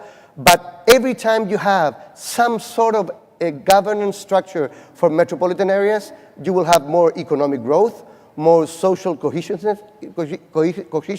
and also more political stability. And I think that's the big challenge for the next 20 years. So in Santiago, we actually had a formal authority, right? Yeah. But in Zurich, we have a different example. And let's bring you into this, because Zurich is the largest city in Switzerland. And I remember reading 40% of Swiss GDP comes out of the Zurich Metropolitan region, right? You're the mayor of the city, but you have to work across the entire metropolitan region. What does that look like in Switzerland? Well, what is very important in Switzerland is our very fragmented federal structure. So we have 3 layers of national level, of cantons, and of the municipalities. And this private law association of metropolitan region Zurich is a voluntary association. There are all 8 cantons in this area are gathered together with 120 municipalities and cities out of about 250 municipalities and cities in the entire region. And we are we are building a platform, we are networking, we are discussing, and we are gathering together to lobby at the national level for our common interests in the entire region. And what we also do, because we have this informal structure, we have projects together, concrete projects and concrete issues in field of transportation, field of economic development, social issues, and also living space. So these are the 4 fields in which we coordinate and cooperate, but it's not a 4th layer in our federal structure. It's an informal situation where you're working on. Yeah, we're going to come back to the different layers and the complexity that that adds. But let's bring in Minister Fletcher with the national perspective. So you oversee infrastructure and cities. And how does metropolitan area, how do you invest in these regions, and how do you work with the cities as you're trying to make these investments? Well, the Australian government took a decision led by our Prime Minister, Malcolm Turnbull, that we wanted at a federal level to have more involvement with our cities. We're a highly urbanised country, even though we're over 7 million square kilometres of land. Most of us live in cities. 64% of Australians live in our 5 biggest cities. And yet, all the governance problems that the other panellists talk about, we have to a great extent. So the person who is the Lord Mayor of Sydney, in fact, has authority for only about an area in which around 2 to 3% of the entire metropolitan area lives. At the same time, cities are becoming ever more economically important, and in fact, the proportion of people living in cities is growing. So we felt there was a national policy importance in responding to some of these governance challenges. What we're doing particularly is adopting a British policy tool, the use of city deals. Of course, we're taking that from a country which has 2 levels of governance and going to a federation. So what we're doing is bringing together in these city deals the national government, the state government, and then local councils. We've just concluded a city deal for Western Sydney. The centrepiece of that is that we're building a new airport in Western Sydney, so we're investing over $5 billion in that. But what we want to do is leverage that to get economic outcomes, attract more businesses and jobs, more housing, and to do that, we've used this city deal structure. We've made a series of infrastructure commitments as part of that, and we've really asked the mayors of 8 Western Sydney councils to think about their region for the first time in many ways, rather than their particular council area. And they really have responded to that challenge very impressively. So it's a very exciting time. Thank you. When I think about these metropolitan, we were talking about the layers, right? If we have a formal authority, does it add another layer? You have state government, you have national government, you got city government, now you're trying to create another layer of bureaucracy. And it looks like it could be efficient, but how would you recommend that these areas come together and work together, and on what issues? Well, I don't think, because it's true that when we talk about metropolitan governance and the need of having some sort of governance of these metropolitan spaces, there are lots of different models, like associations, like volunteer associations, like merging all the municipalities, maybe having a coordinating body. But the point is, I always think in terms of creating another layer of administration. And for me, that's not a critical issue. I mean, the issue is about more which are the enabling conditions for this metropolitan governance. And basically, one is political will and leadership. In terms, because sometimes when you talk about metropolitan areas, they are seen as they are competing against the central government, national government. You see the surrounding municipalities are afraid that the major city within the metropolitan area will take the power over, so on. So there's a lot of discussions about political will and leadership. And the other thing is vision. What do we want our city or metropolitan spaces to be in the future? Mm-hmm. And then the following is, which is the proper institutional arrangements. Maybe you need, as in Zurich, you need an association. Maybe you need to merge all the municipalities. But then I think that's, think in terms of layer, I think it's secondary for me. That's. I think I agree with Anthony in the sense that we have right now common problems and very different realities from country to country. So you will never have one-fits-all model for different countries, and even within a country. Like a city like Santiago, that holds 42% of the total population of the country, might not have the same model of governance as other cities. That's what happened, for example, in England, and they created the Mayor the Mayor of Greater London, which was a specific solution for London. 33 different boroughs, one common authority, that actually it took more power from the central government rather than the boroughs. Mm-hmm. So I think there wasn't that fight between the boroughs and the governance structure. However, I think that the bottom line is that, as the OECD study on metropolitan areas showed last year, is that whenever you have some sort of a structure for governing the metropolitan area, you have more productivity, you have more growth, and you have more equity. And that, I think, is the bottom line. I think we need to create different structures. Just by having different boroughs and municipalities, isolated in a very fragmented way, you are not going to be able to tackle the most challenging problems that greater cities are facing today, be it climate change, be it transport, be it economic development, or safety, which is also a metropolitan problem, not a borough problem. Mm-hmm. When we think of the metropolitan area governance, oftentimes we think of very technical things like transportation policy or waste management. How do you coordinate that across the region? But what's kind of interesting is thinking about the political voice of that region. And we have so many mayors that come out very strongly. They sign their cities onto, cities for climate or action plans on immigration. Is there a vision that the metropolitan region can also speak out? Do you see that as also playing out as a political voice, not just a coordinating body? Yes, I see it, but I wouldn't call it a political voice, because we also have within the metropolitan area and association, of course, we have conflicting interests always. Mm-hmm. But what makes us strong is when we can find a common position, a joint position, and take this position to the national level, take it to the outside, then we are stronger. And I think this is at the basis what you mentioned, that the success is proven of these structures and of governing on this metropolitan level. But what we observe in the metropolitan area of Zurich, we are not yet at the point where we can really work on really conflicting issues. For example, airport and noise problematic. This is very regionally defined. What are your interests? And we don't touch these issues because we don't have the structures to handle it. I think it would break apart. We are looking for issues where we are able to find common solutions. And we had some success in the past. It was the question of subsidies of the federal government in different regions in Switzerland for railway infrastructure. And we decided on prioritizing 2 or 3 projects in the entire region. There were many which wanted subsidies, but we prioritized in a very structured way in what is the effect on transportation net in the region. And we said we want these 3. We went to the national level and we were successful. We said we want these 3, we got them, and we said we want more money, and we got more money.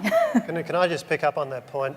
Firstly, to observe that one thing that is constant amongst federations is local government always wants more money from the federal government. I'll just make that observation. But secondly... It should be that way anyway. It should be that Everybody way. needs more money for everything. I just want to make the point about transport. Corinne talked about it there. Transport links, transport infrastructure is so critical in shaping cities. Mm-hmm. And of course, here in Chicago, a city which grew up based upon the transport advantages of the Great Lakes. It's a point that is so obvious it hardly needs to be made. But what we're trying to do as a federal government in Australia is link our transport infrastructure spending to then urban planning outcomes. We've got very decentralised, low-density cities. We need to have more apartments, more townhouses, or else we'll just have continued urban sprawl. And it makes sense to do that, for example, around railway stations.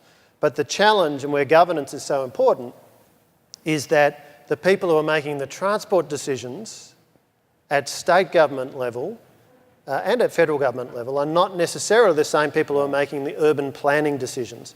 So we're trying to use, again, the city deal structure to agree some outcomes on urban planning linked to transport investment. But isn't it the case that you have to devolve those top decisions to the territory level? In the sense that I completely agree. Transport is probably the most important tool for urban development. And very often, not only you have different institutions taking decisions, but even within transport, you have, the metro in the one hand, then the rail system in the other one, and then you request from local authorities to have a more comprehensive strategy when those decisions are taken by different bodies without any coordination whatsoever. So I think that's an extra point of saying, we have to devolve and to have a more comprehensive strategy at the local and government level that will also cross political lines. We were discussing prior to this panel, probably when you get to these more concrete problems at the metropolitan level, party lines cannot explain, the commitments and the arrangements you can make.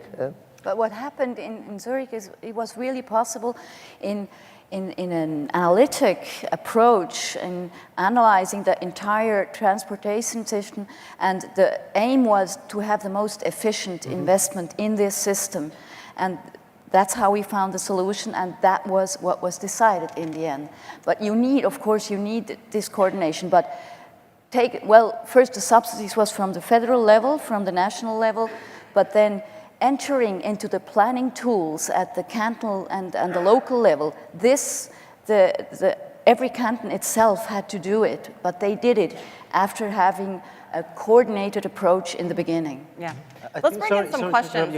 I would love to get some audience participation, if it's okay. I know we have microphones circulating, and if people have questions for our panel, we do have some time to bring people into the conversation, but I'm having a really hard time seeing. There's a question right here. Sure. This is very interesting. In the United States, we have so many governments. We have cities. Can you please speak up? I'm sorry, it's hard to hear up here.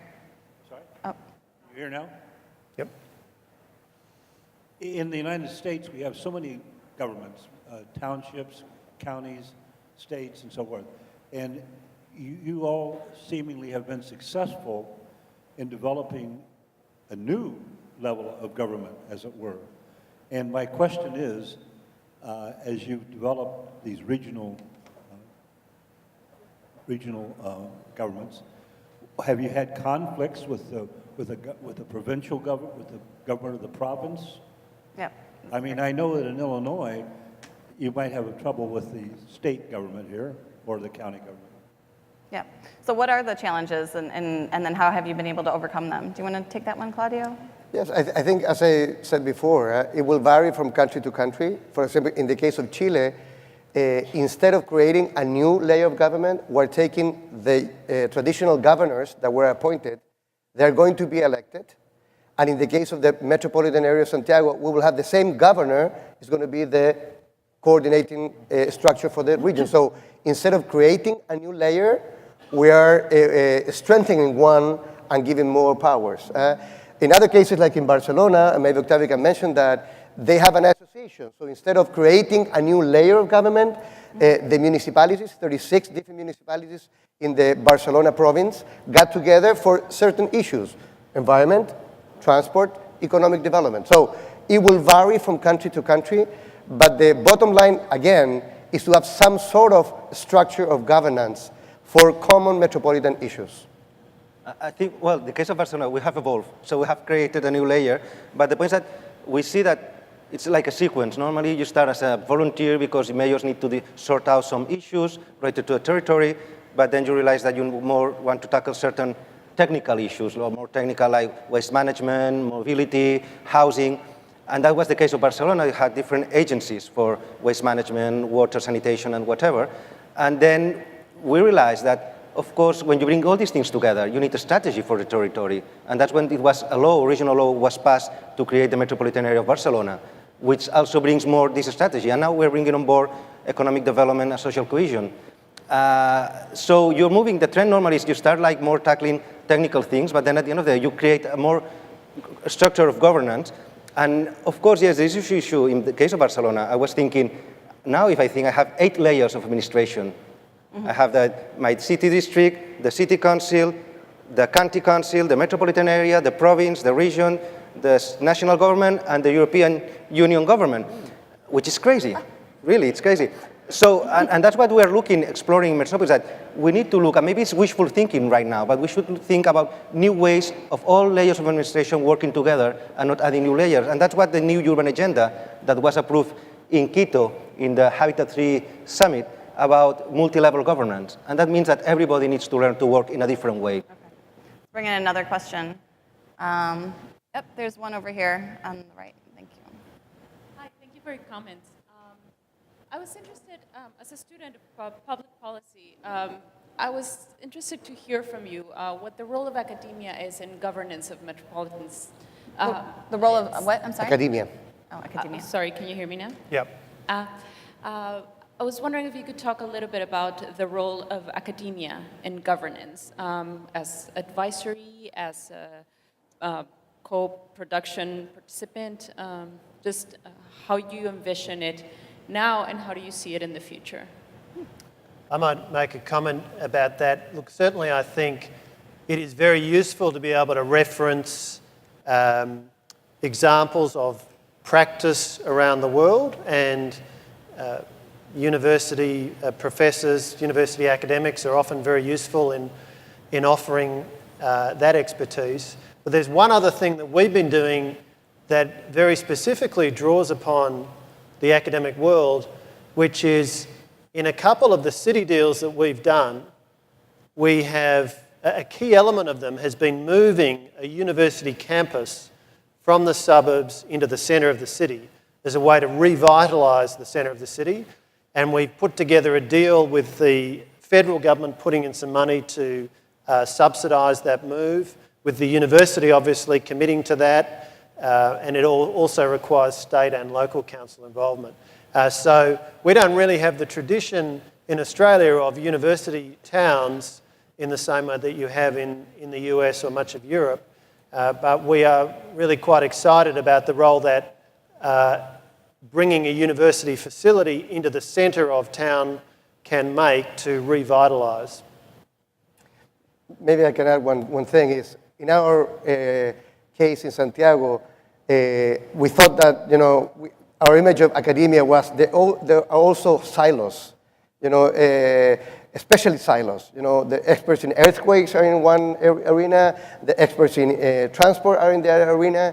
So by calling them to be part of a council for the resilience strategy of the city, we also help them to break their own silos, academic silos, and to think that the territory of the city requires comprehensive and also interdisciplinary approaches. So we had experts in earthquake, hearing experts in housing, and working together. And I thought that's one way of trying to involve more academia in the planning and the constructing of the city.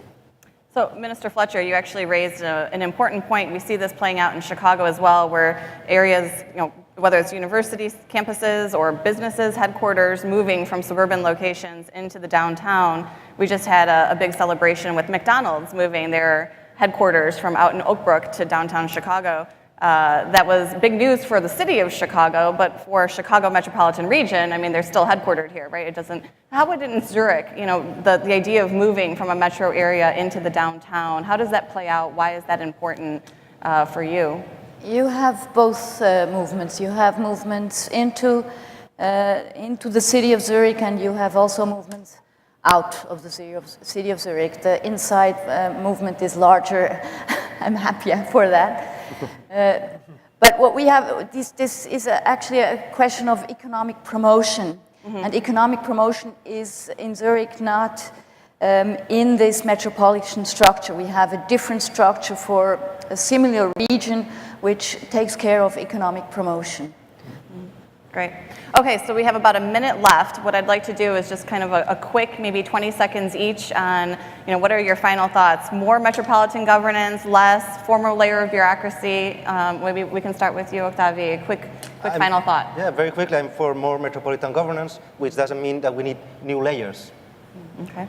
Mayor? Me too. I'm also for more metropolitan governance, and I think the solution is not everywhere the same. You have to have solutions for where it is. I think the largest challenge for metropolitan governance is not technical, it's more political. The political economy of having, a strong governance structure in big cities makes a lot of people afraid in Congress and also in central government. But unless we do it, most of the most important challenges that we're facing are not going to be addressed in an effective way. Governance is something that's hard to summarise as a political slogan. It makes the eyes of journalists glaze over, in my experience. But nevertheless, it really is important to delivery of the outcomes that ultimately governments are charged with delivering for their citizens. Yeah, that's great. Well, thank you to the panelists, and thank you again for joining us in this conversation.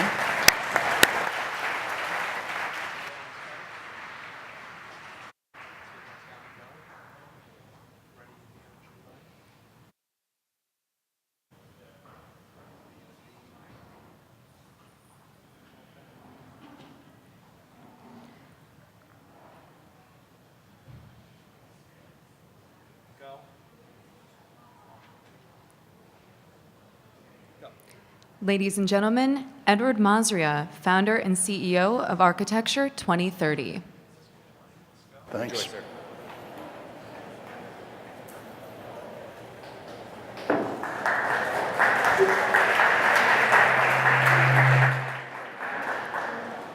Thank you. Pleasure to be here.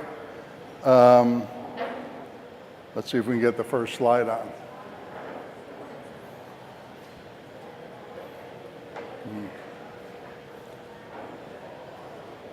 Let's go back. Okay, so first we want to talk about why cities and why zero.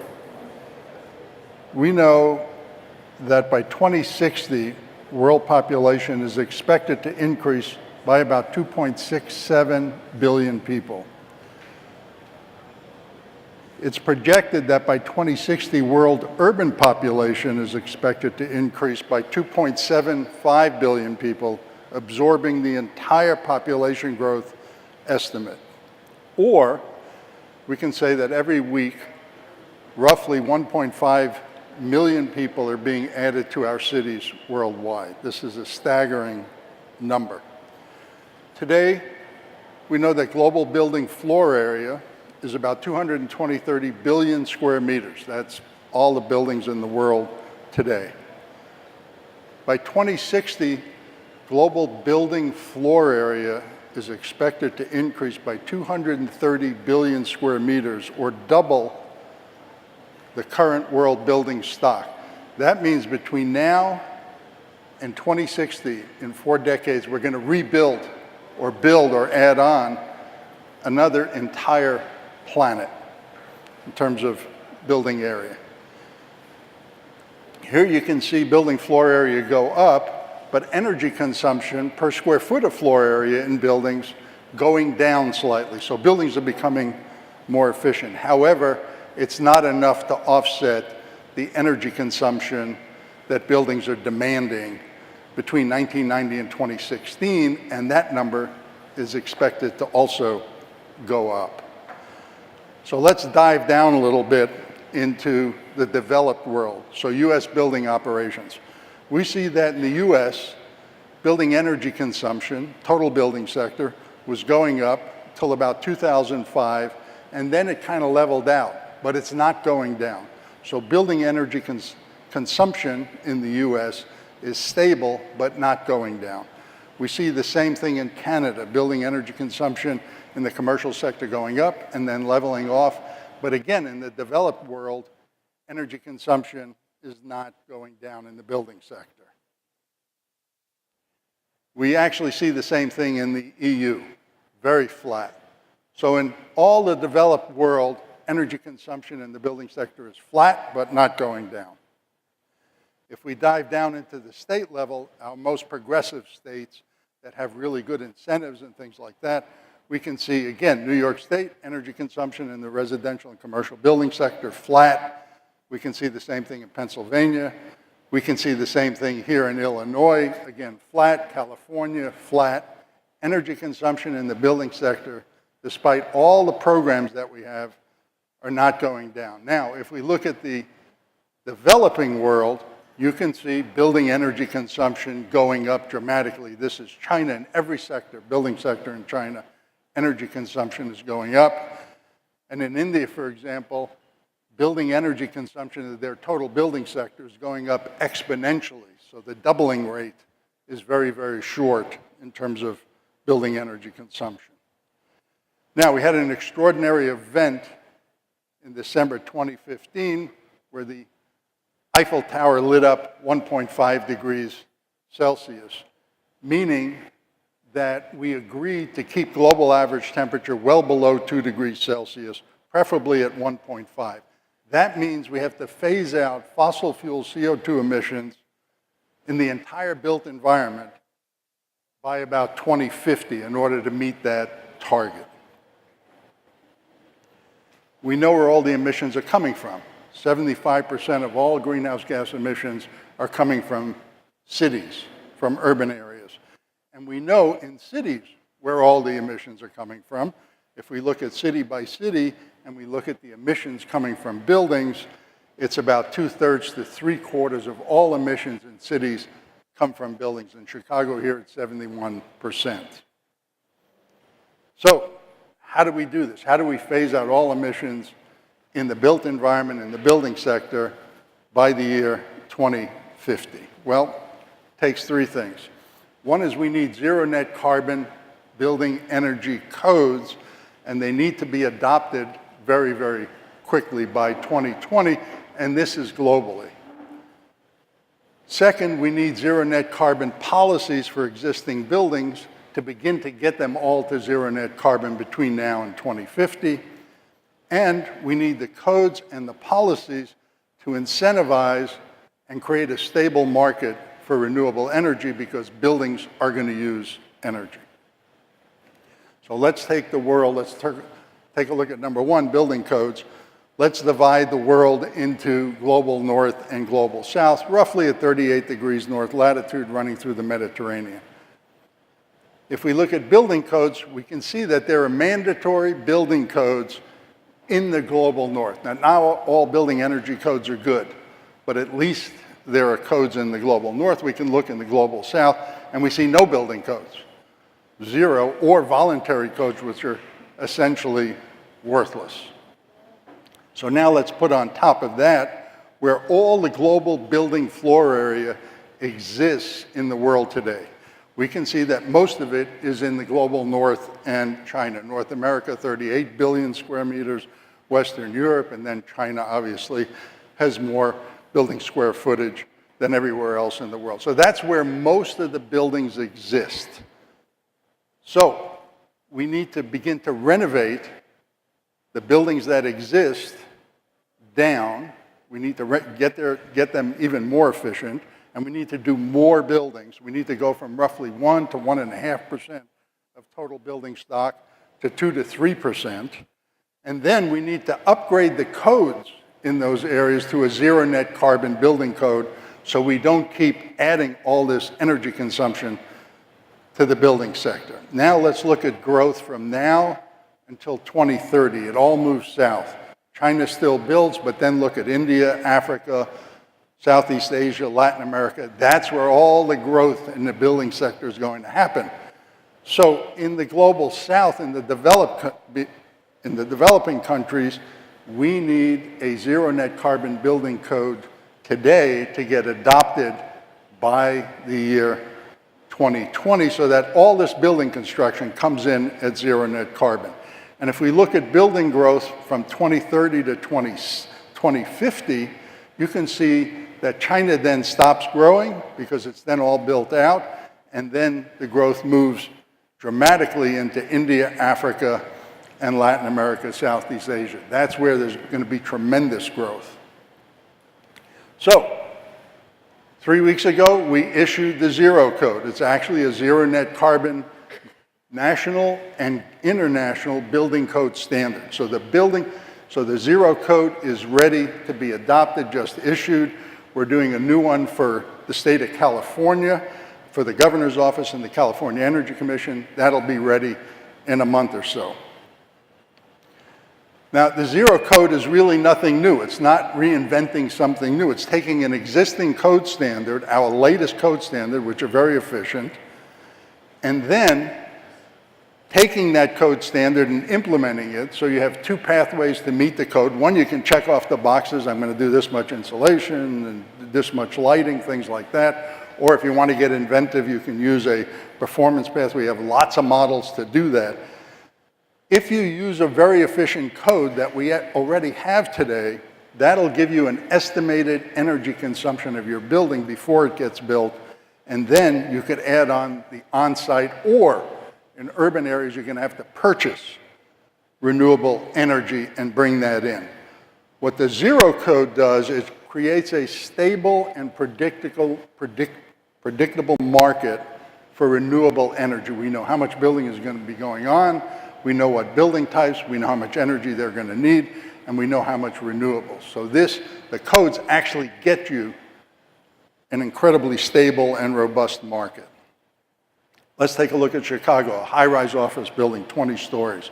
If we put it on a scale, a typical high-rise We put that on a scale at 100, uses about 122,000 BTUs a square foot a year. If we use our latest code standard, then that building will use only about 29,000, a reduction of over 70%. That's just meeting the latest code standards we have in the US. So Chicago has to adopt the latest code standards. So that is the efficiency reduction from a typical office building in Chicago to a new office building built to our latest code standards. And then we then know how much on-site and off-site renewables we need, and that creates the market. We could take that same building type and put it in Shanghai, and we see the same reductions. In kilowatt hours a square meter, Shanghai is about 313. You get about a 70% reduction of efficiency, and then you, again, need the on-site and off-site renewables. So that's one, the code. Second is policies for existing buildings. In many US cities, there are very few big buildings and lots of small buildings. And if you add up the big buildings and the small buildings, they each use about 50%, half of all the energy consumption that buildings use in that city. So for example, let's take a look at Seattle. You can see all the big buildings clustered around the downtown area and then miles and miles of small buildings. In Seattle, 2.8% of Seattle's buildings, over 20,000 square feet, produce 45% of all the greenhouse gas emissions. So a very small number of buildings are responsible for a huge amount of emissions. If we look at Long Beach, California, all the high-rise buildings are along the coast and then miles and miles of small buildings. So less than 1% of the big buildings over 10,000 square feet, not that big, are responsible for 40% of all emissions. New York City, the same thing. The buildings are concentrated in Lower Manhattan, Midtown, and Brooklyn. And you can see that 2.7% of New York City's buildings produce about 48% of all emissions. You can see the same thing in city after city. This is Los Angeles. You can see the high-rise buildings and miles of low-rise. San Francisco, Boston, Minneapolis, Phoenix, the same situation, Philadelphia, and even here in Chicago. You have few big buildings, lots of small buildings. Each group uses about half the energy. So now you can develop a policy. You can develop a policy based on big buildings and small buildings. We know that building energy efficiency improvements cost about 75% less if you're undertaking a capital improvement cycle, actually doing a renovation. If you require the efficiency upgrades at that time, it's a minimal cost. We also know that very few buildings are bought and sold every year, but a huge number, thousands and thousands of small buildings are bought and sold every year. So developing a big buildings policy and a small buildings policy. For big buildings, what we say is that cities should require an energy upgrade to meet a 50% average reduction in building energy consumption over the next 12 years. Roughly give building owners 12 years to meet this target so they can hit a capital improvement cycle, in which case the cost of getting a 50% reduction is really minimal. And then we say, create another target for 2050, which is zero net carbon. So now they have another 20 years to do that. Most buildings will undergo a number of renovation cycles between that time period.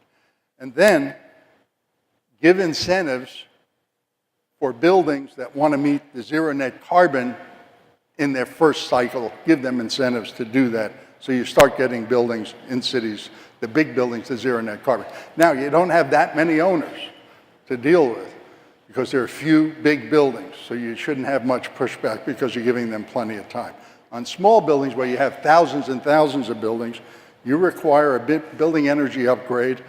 If you're actually doing an upgrade for seismic or flooding, if you go in and want a zoning or use change, the city's actually giving you something, make your property more valuable, they should require a renovation. Or at point of sale, when the building changes hands, you require the new owner to upgrade the building to zero net carbon standards, and you provide incentives for any owner who wants to get their building up to zero net carbon standards, you provide incentives for them. In some areas, like in China, parts of Europe, you don't have that big buildings, small buildings scenario. You don't have many buildings changing hands, things like that. So in that case, you just have an all buildings policy. So if we do three things, we do a zero net carbon code that basically incentivizes renewables. We do policies for big buildings, small buildings, or all buildings that also incentivizes renewables, that gets all buildings to zero net carbon. We then incentivize renewables and meet the 1.5 degree Celsius target set up by the international community. I'll leave you with that. Thank you.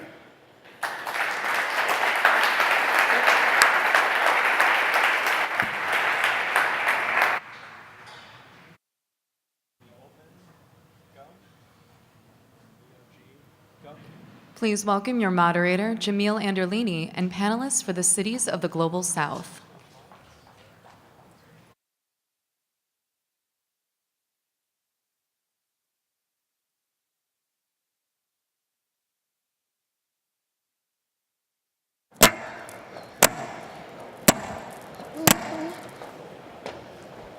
Oh, the lights are great.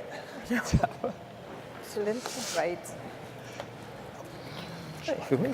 Okay.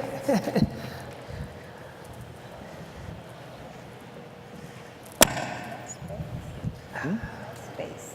Excellent. Thank you all very much for being here, and we've got a great panel coming up next. Our panel is talking about the cities of the Global South. How will cities of the Global South overcome their complex challenges and their massive transformations?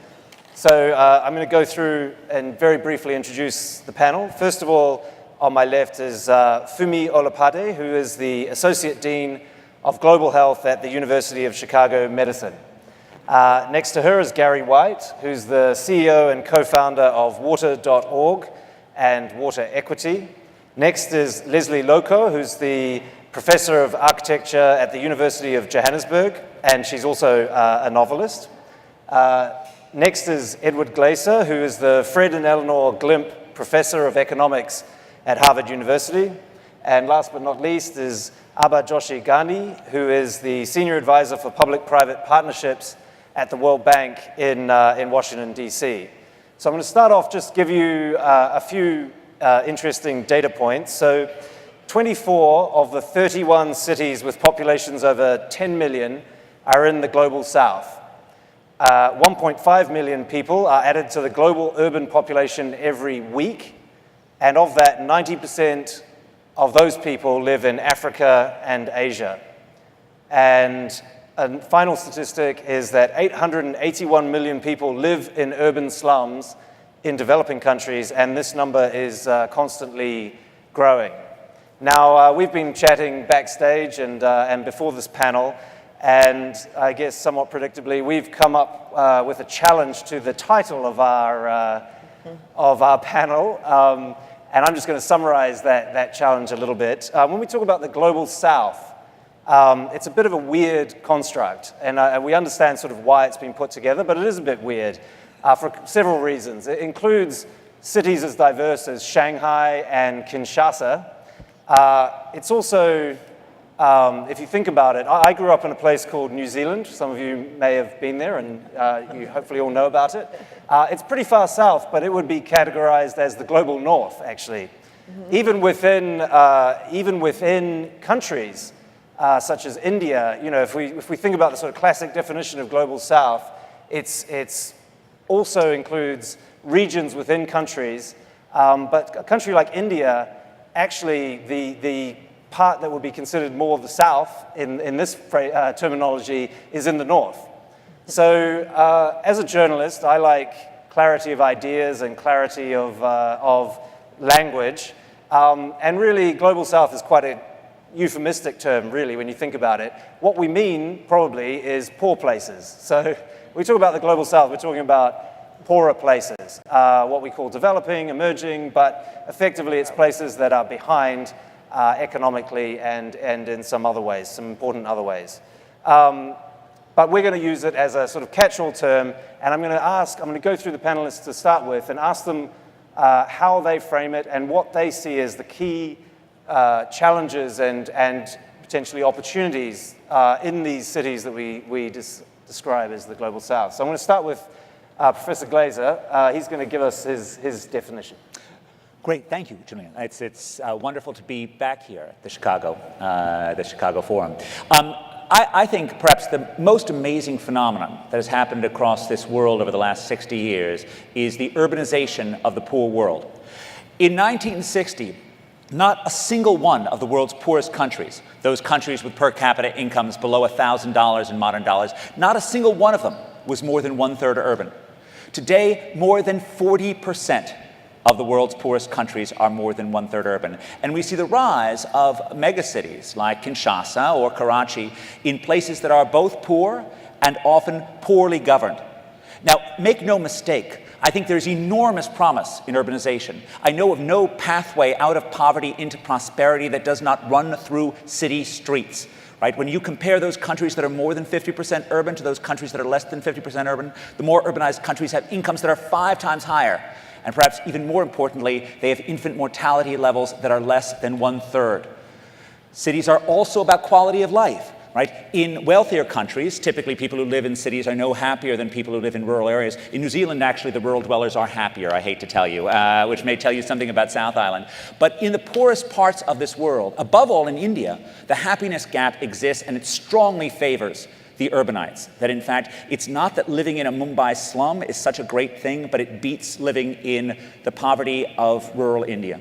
Just as living in a favela outside of Rio beats the rural northeast of Brazil.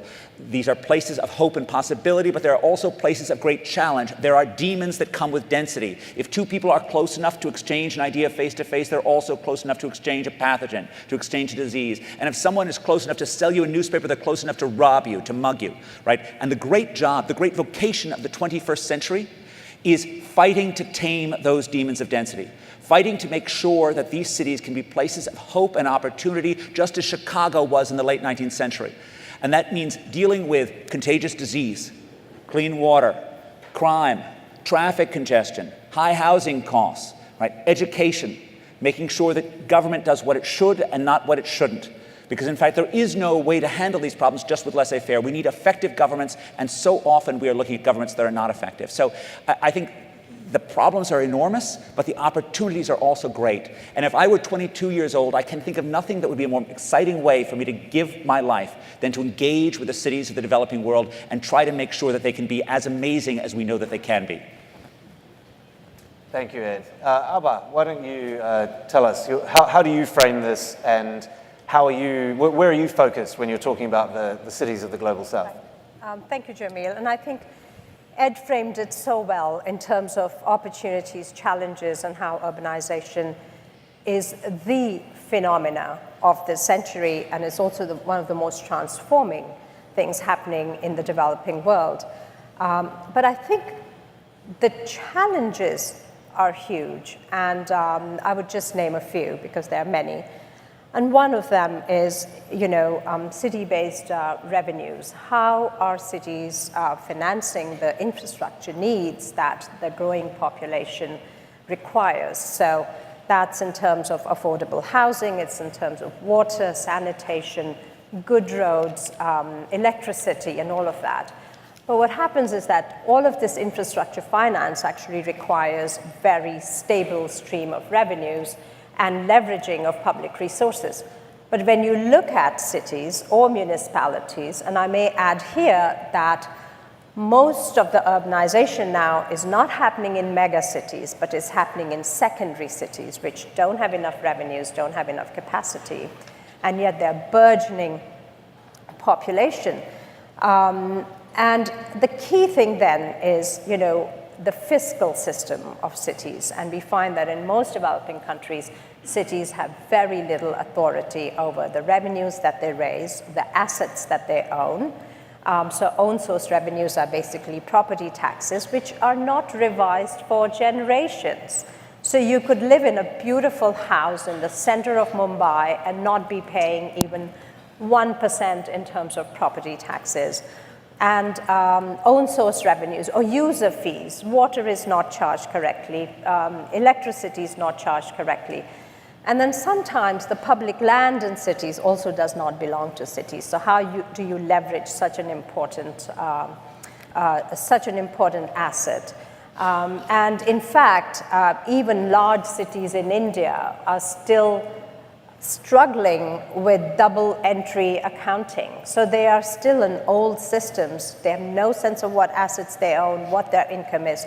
So when you have this kind of lack of capacity and lack of information and a lack of power in terms of devolution of power from the center, then I think for me the key question is how do these cities then move forward to meet the sustainable development goals, which are not that far away, and how do they make their cities livable and provide a quality of life to citizens who have come there, as Ed mentioned, looking for opportunities, looking to create wealth to do better than what they were doing in rural areas.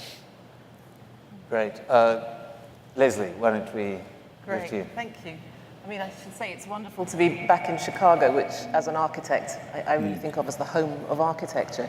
And I live in Johannesburg, which is probably one of the largest cities in the youngest continent in the world. The average age of Africa is around 19 years old. So it's an enormous privilege, actually, to be living, working, thinking, making in a context that's so young. I think Richard Sennett puts it, who's another Chicagoan, puts it very beautifully that, you know, one of the main challenges we face today as city dwellers is how to live with people who are not like yourself. And I think this is true of cities in the global south equally as it is in the global north. And for me, the term is a slightly misleading one. It's about being defined in relation to what you are not, which is a very long tradition of, you know, we talk about the third world in relation to the first world, the developing world in relation to the developed, and so on. I would say one of the key challenges is for us to take hold of the terms that define us. I can think of no better and more optimistic place to be than in a city of the global south. Thank you. Gary, do you want to tell us about what you're focused on in particular when you're looking at cities of the Sure. So it's water and sanitation. So imagine this morning, instead of turning on your faucet, you had to walk 6 hours to get your water. Or instead of walking down the hall to use the toilet, you had to search for a place to go to the bathroom several hours that day. Or what if you were spending 25% of your income to pay for your water bill? So this is the reality of people living in cities around the world. This is the reality for about 844 million people who lack access to water, and about 2.3 billion who lack access to sanitation. No city has ever achieved sustainability, yet alone thrive, without first solving water and sanitation. And right now we have a two-tier system in many of the big cities where the affluent can get connected, but the poor can't. And so what we see is huge amounts of coping cost. So the people walking to collect water, the value of that lost time, the poor health of drinking poor quality water, all of these payments to water vendors because people don't have a connection at their home, these add up to about $300 billion a year. So that's all the bad news, right? The good news in this is that $300 billion represents capital in the system, largely being paid by the poor, that can be redirected into more sustainable solutions. The challenge is that people in cities can't get connected to the utilities because they can't afford the $300 connection fee to pay to connect to the utility. They can afford to pay $1 a day to get water from a vendor, but they can't afford the $300 all at once. And so what we've done is reinterpret this problem. I think most people see this as a charity issue in terms of water in developing countries. So we don't see it as a crisis of charity, we see it as a crisis of capital. We don't see the poor as a problem to be solved, but as a market to be served.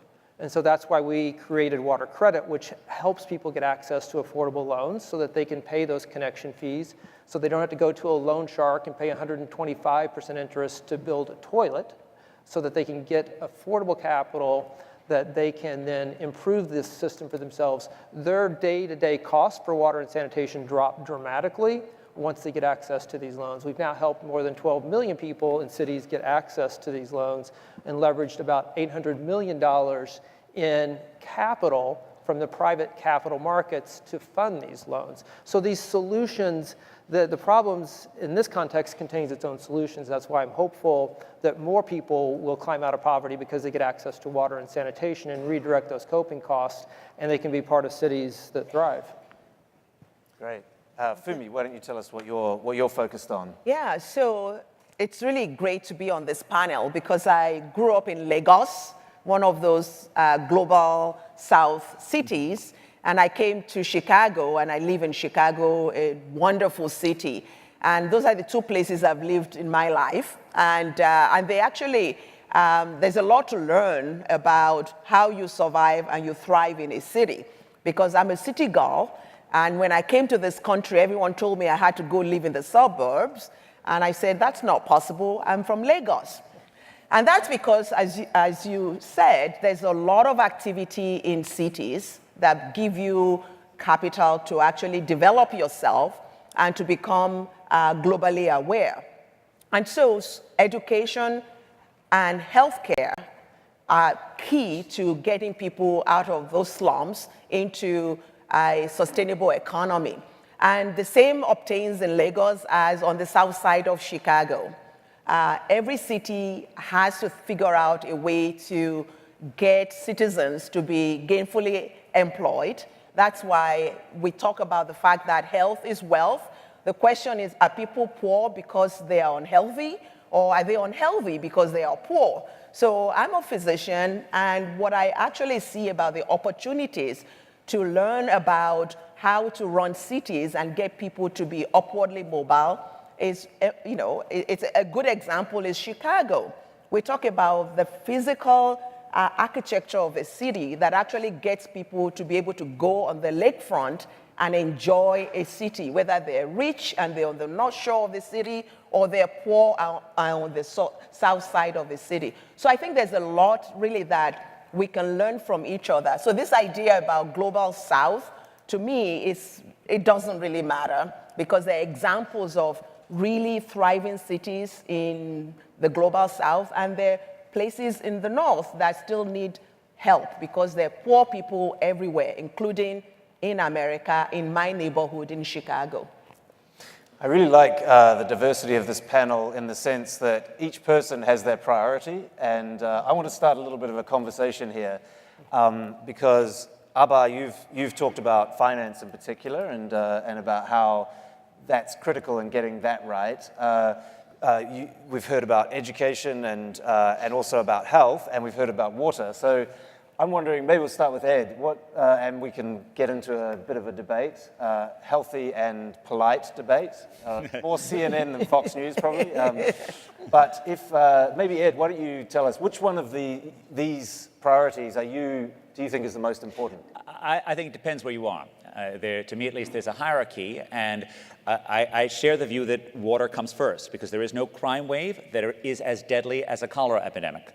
And indeed, getting water, getting sanitation under control is the first order of business. And when I'm in sub-Saharan Africa, I am entirely focused on water. When I'm in Latin America, which are, where cities have emerged 50 years ago in large size, and water is still a problem, but it's a less severe problem, I worry more about crime. I worry more about personal safety. I think everywhere we worry about traffic congestion, right? But it's less pressing in sub-Saharan Africa than water. It's less pressing than, and we worry about it here in Chicago. We worry about it in Boston, in New York, and in London. And in high housing costs are the other side of the success of a city. When a city is in high demand and doesn't allow enough housing, it faces the challenge of high housing costs, unaffordable housing, to which there is no way out other than supply. So I see this as being a hierarchy. I do think there are similar things that run through all of them, and maybe we'll get back to that. But I mean, in terms of major themes that you want to think about, technology is never enough, right? It's always about some combination of incentives, institution, and engineering, right? There's no way to build your way out of traffic congestion. The economists Gilles Duranton and Matthew Turner have identified the fundamental law of highway traffic, which is that vehicle miles traveled increase roughly 1 for 1 with highway miles built. If you build it, they will drive it.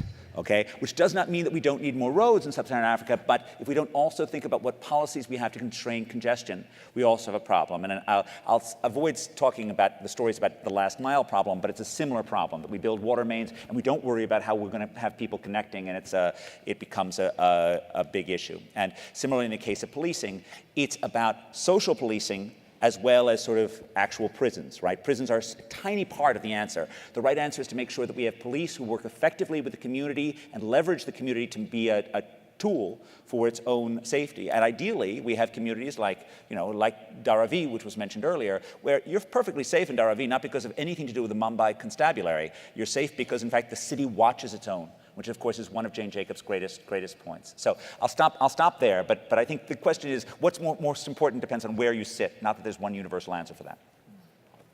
Well, yeah. If I just pick up on the water piece, since you joined my camp, that's great, welcome.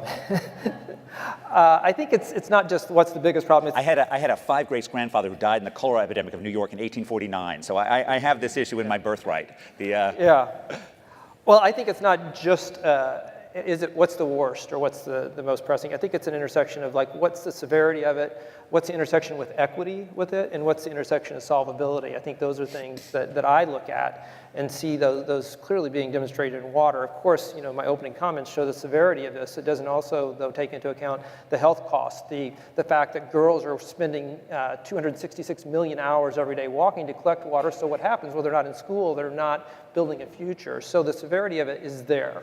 I think the equity of it is, most of us have probably traveled in some of the cities and the countries of the South, and when you go into a hotel and you turn on the water comes out, right? So the 5-star hotels, the businesses, the middle class, they do have access to water there, and they have toilets that flush. And so it's the poor who lack access. So it's a huge disparity in equity in this problem. And I think the final thing is the solvability. And if we have a system now that these coping costs of $300 billion are actually more than what it would cost to get everybody in the world access to water and sanitation, it really is, more than the cost. If we can just redirect those things, it's solvable. I think that's what we've done. We've demonstrated that you don't need to give people a handout, but you just need to give them a loan. And the fact is that poor people repay these loans at 99%.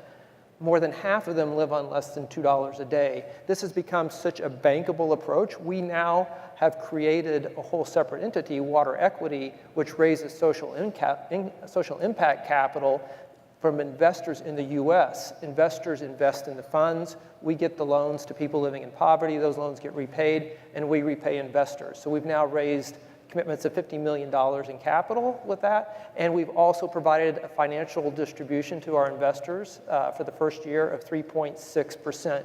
When you can mesh up these problems of cities and poverty with the global capital markets and provide an return to investors, then you have the scalability and the solvability of problems like that. So while we're still on water, I just wanted to just get back to water. So London, and if you actually ask any doctor, what was the greatest thing that happened to medicine?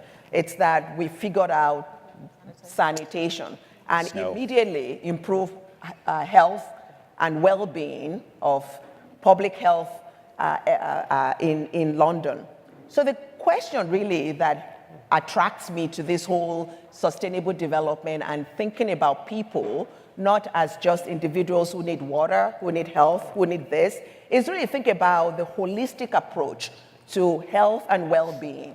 There's no point drinking water when your children can get access to a good education that will make them upwardly mobile. So it's not really a question of prioritizing, it's a question of how do we build resilient cities where people are thriving, where there's not a question of the rich and the poor, but everybody has equity. So I can talk about the fact that if you give people water and they have an emergency, right? This whole idea about universal access to healthcare, they have an emergency. Even people who are already on the way to becoming economically sustained to sustain their family, they end up right back into poverty. So I think we have a lot to learn, right, about how you build cities that are resilient. Lagos has the worst traffic, even worse than Chicago. So So you can't say that. I don't believe it.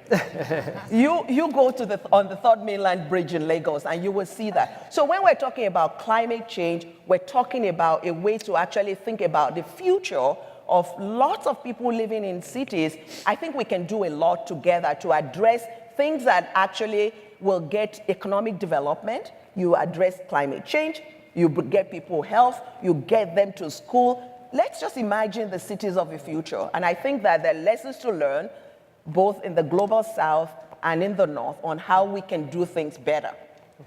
Leslie, you want to? Yeah. Well, Fumi just mentioned the word imagination, and it's one of my favorite words. It's something I tell to my students all the time, which is to live out of your imagination. It's not just your history, and it's not my saying, it's Stephen Covey.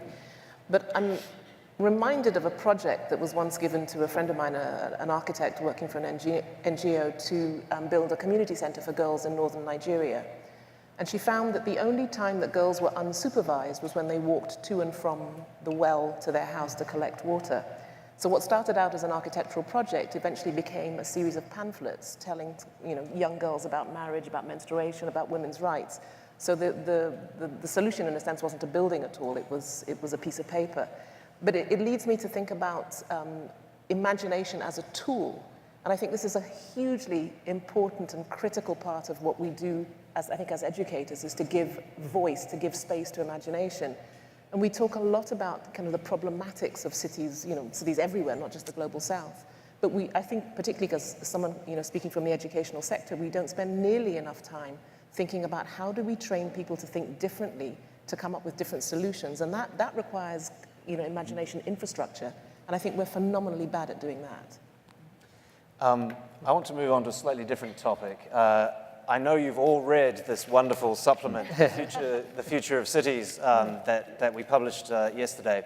So on the front page there is my piece about, I compared China to India, and really the people I talked to and the reporting that I did really led to the conclusion that a lot of it comes down to the political systems of a country. In China, they can build massive new cities overnight. They can build the fastest and largest high-speed train system in the world. But partly they can do that because it's an authoritarian system where they can just move 1 million people, 2 million people off the land with very little pushback. So I wanted to ask the panel, whereas in India, we always talk about, in India, for example, the infrastructure system is not as developed, and why can't it be like China? But if you talk to politicians they'll say, well, we're a democracy. How can we move 1 million people off of their land and just take it and build stuff? So I wanted to ask the panel a bit about the importance of political systems and how that shapes the cities that we're talking about. And Abba, maybe you can... Sure, thanks, Jamil. I think it's, political systems are basically how a country is governed or how a city is governed. So it really comes down to governance. And comparing China and India, I hope this is under Chatham House rules, but I've always maintained that in India... I think it's being live streamed, Abba, so I don't think you can actually claim that you're not going to be attributed to this thing. Views are personal. That India has a system with voice and very little accountability downwards. So you don't have accountability from city officials, from government officials, and even politicians downward to the citizens. In China, there is no voice, but there's a lot of accountability, but the accountability flows up, not down, as I was corrected earlier. So that makes the difference. And also the fact that, every time we talk about a success, so Singapore, you talk about Singapore and people will tell you, oh, but we can't compare our country to Singapore because it's a very unilateral decision-making, small country, island country, and so on and so forth. So political systems are really, really important. And I wanted to say that I think the preceding session was on metropolitan governance.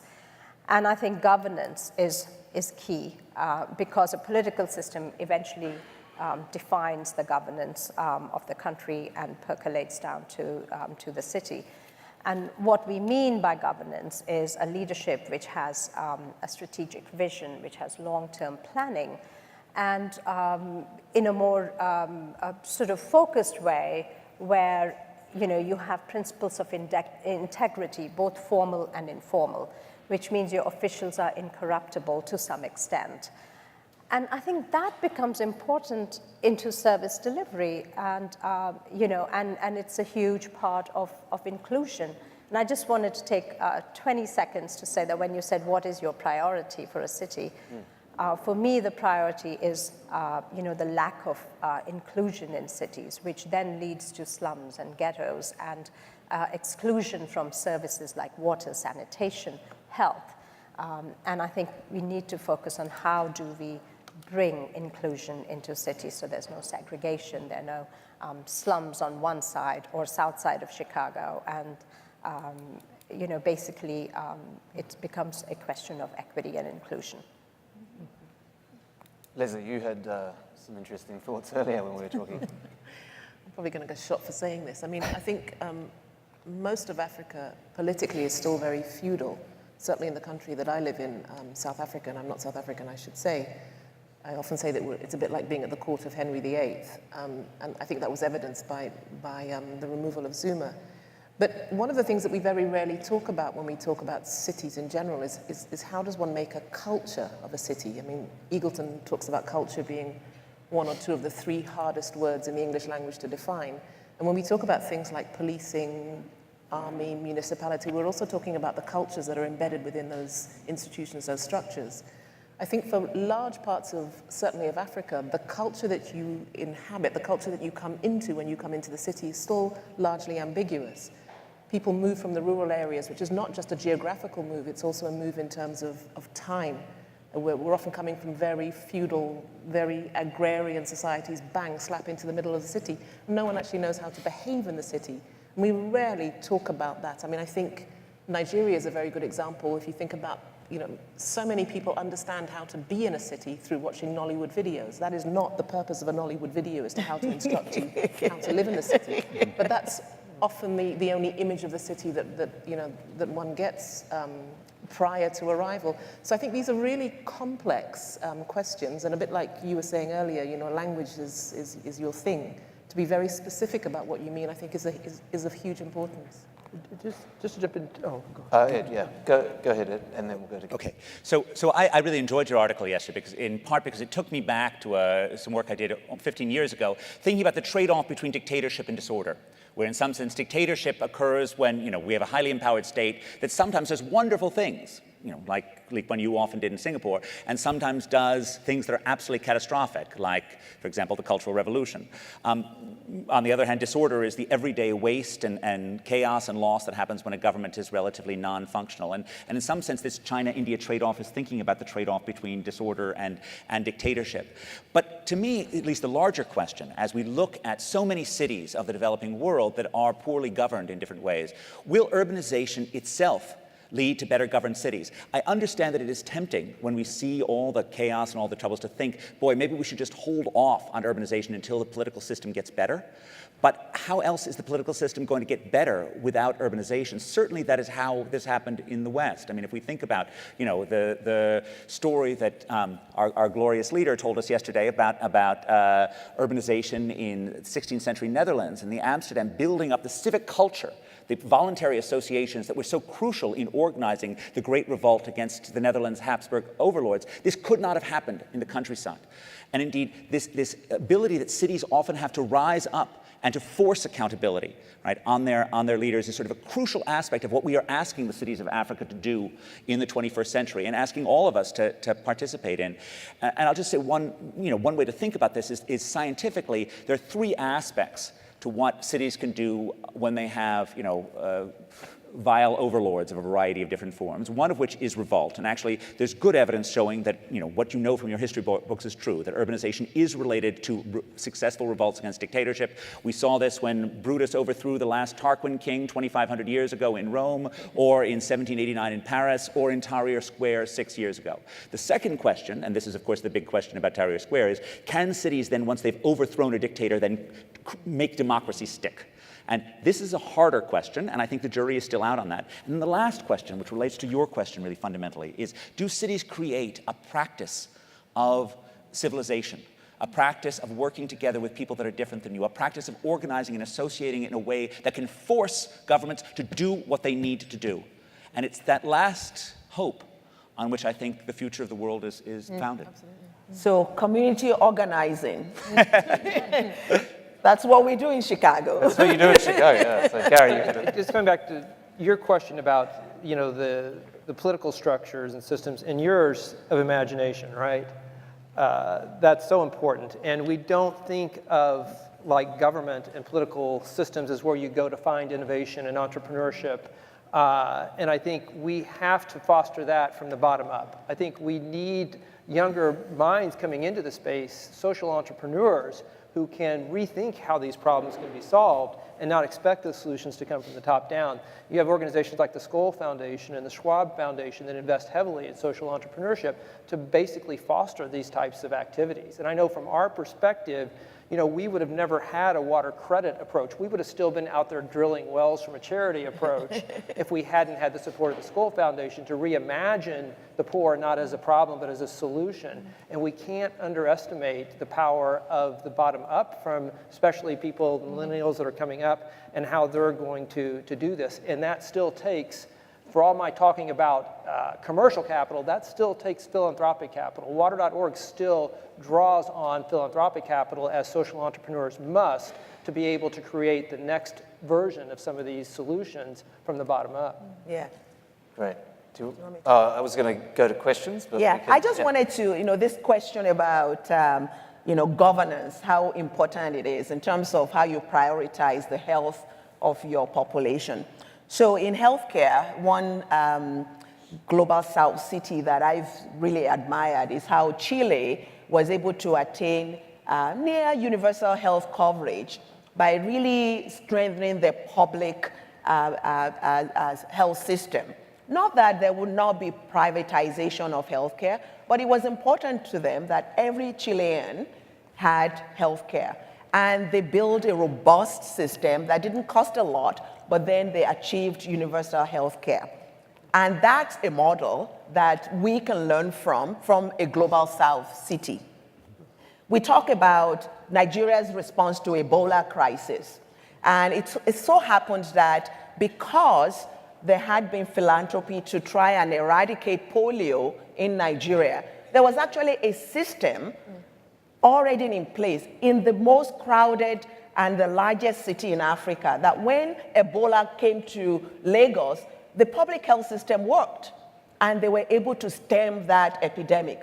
To the point that when it came to the US, we actually had to learn about what did Nigeria do, right? So this is why I think building resilient systems, building resilient cities means that we cannot do, I'm going to give you water, I'm going to give you education, I'm going to give you this. We've got to think about the ecosystem that gets us to really build infrastructure that sustains cities. And so I think there's a lot that we can all learn from each other. So Global South has a lot to contribute to the North, and the North has a lot to learn from the South as well.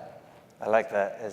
So I'm going to move to questions and give you a chance to ask this incredible panel some of their thoughts. Now, can we be clear that this is question time, not statement time? So if you start making a long-winded statement, I'm just going to cut you off. That's my main job here today. So I think we'll start right there in the middle. Yeah, there are some mics coming. That woman there, and then you, sir, next. Yeah.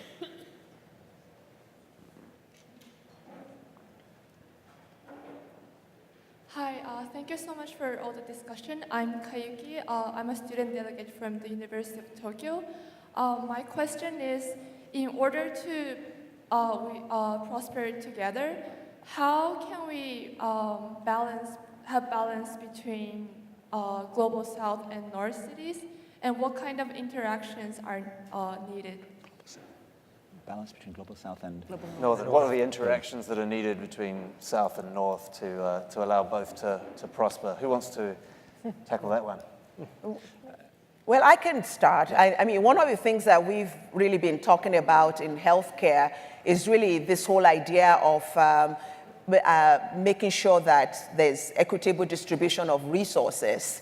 And there's a whole consortium of universities in global health that's really talking about South-South partnership and figuring out some innovation that can actually be tested in a global South setting. Because they have, let's say, what do they have? They have to rebuild, right? And there's some things that we're doing here that we wish we didn't build them the way we did. So how can we actually do a partnership whereby we're creating innovative solutions to problems that can then scale both in the global South and global North? So I think this whole idea about imagination is really not that we are going to go and do something for the global South city, but that we can work collaboratively and learn from one another to be able to solve problems that affect vulnerable populations. The poor are everywhere. They're here and they're in the global South. So I think it's really finding partnerships and finding people who will bring us together. Like the resilient cities is a good idea, right? It's a good example of what Rockefeller Foundation is doing to try and bring best practices in these cities. If I may just, Yeah. so Briefly, very 'cause we wanna give quickly, people a chance. if I may just say, there's a lot of South-South peer-to-peer learning amongst cities and South-North learning. And since you're from Tokyo, let me give you the example of resilience and building codes. Japan has developed amazing building codes because of the tsunamis and earthquakes and so on, and other cities are learning from that. Indonesia is learning a lot from Japan.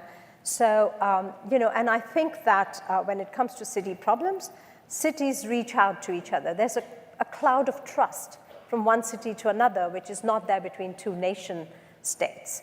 So there is a lot of South-South and North-South peer-to-peer learning amongst cities, both ways. There's a gentleman here with a question. Gabriel Nagy, Urban Planning. Mr. Glazer, I think that in your book you talk about management. I think that there's a lack of management at the leadership level to take risks to really deliver change. I think that that's one of your observation. That's why it's taking us so much to deliver change in the South cities. It's the lack of management, the lack of risk-taking ability, and maybe that dreaming portion of saying we can make a change. That's certainly true. You highlight risk-taking. I want to actually circle back to management water. So one of the points that was made about water is the difficulty of solving the last mile problem, and that's indeed what this is all about. The other problem is even if you've connected, making sure the water flows. So where I work on water in Lusaka in Zambia with Nava Ashraf and Bryce Steinberg, right, the water is going out constantly. It's breaking all the time. Right? And to fix this, it's not going to work by just connecting with the bottom-up group. You actually need to solve this from a managerial level. And I would just give a couple of things that we learn about this. First of all, when the pipes break, okay, you don't just have a rise of waterborne diseases. You have a rise of all form of contagious diseases, right? Because kids don't wash their hands when the water doesn't flow, right? You also see disruption in economic activity, and this is the most striking thing to me. You see changes in the time use patterns of young girls, that they spend more time doing chores and less time studying. So indeed, this point that when the water breaks, it actually imposes costs that are particularly borne by the most vulnerable young women in sub-Saharan Africa is really crucial. Second point about this, though, institutions and incentives matter. The water company fixes the pipes of the customers who pay by the liter, who pay by the flow. They do not fix the pipes nearly as quickly for those customers who pay by the month, right? The financial incentives that they face, they face the incentives to get the water flowing to those customers who are going to pay more when the water flows. Those are crucial to thinking about this. It's never just about engineering, it's about incentives, institutions, and management. Time for, I'm sure you're going to agree with him, so I'm going to go to another question. Last question, there's a woman there. We've only got time for one more. Thank you. Hi, Wendy Sternberg from Genesis at the Crossroads here in Chicago. I love, Leslie, your comment about imagination. A few people touched on that. And I think that my question is, when you look at creating ideas and putting them either in a pilot format or in something to scale, you have to deal with funders or governments interested in risk-taking to do those things. And there's a lot of risk aversion. And it's a conversation more about being willing to fail to create better and better solutions. So I'd love to hear if you could do one at a time how you would get people to look at this whole notion of risk-taking and failure for the greater good and take perhaps a longer-term viewpoint so that if you fail 5 times but reach the brilliant solution on the 6th time, wasn't it worth it? Okay, I don't know if we've got time for everyone to give long answers, but maybe Leslie, do you want to tackle that one? Sure. It's a very, very good question. I always come back to, it's a rather cheesy statement, which is that you've got to speculate to accumulate. And I think one of the things that the global north, the developed world, has been very good at owning is the fact that a risk pays off. I think for less developed portions of the world, there's always the risk that if you fail, the catastrophe is going to be worse than the existing condition. And that's where I think that the imagination is absolutely key. I particularly put this at the level of management and leadership. If we see our leaders taking risks, if we see management taking risks, that sort of approach does filter down. And I think it's where does the risk-taking happen and what's the level of risk people are willing to take? The private sector in the social impact space, there's a great appetite for taking risk. But as you move up the chain, as you move into governments, they want to take more measured risk. They want more evidence. And I think that's what we've done, particularly with the government of India, is we've come in and demonstrated that there are millions of people who will pay for these services if they can get access to capital. And so the government of India is like, prove it to us. You know, the microfinance institutions are like, prove it to us. So we use our philanthropic capital to help de-risk this for them so that this scales up. And now the government of India is using the water credit approach as a model to roll out across the states because they no longer have to provide all the funding from the top down.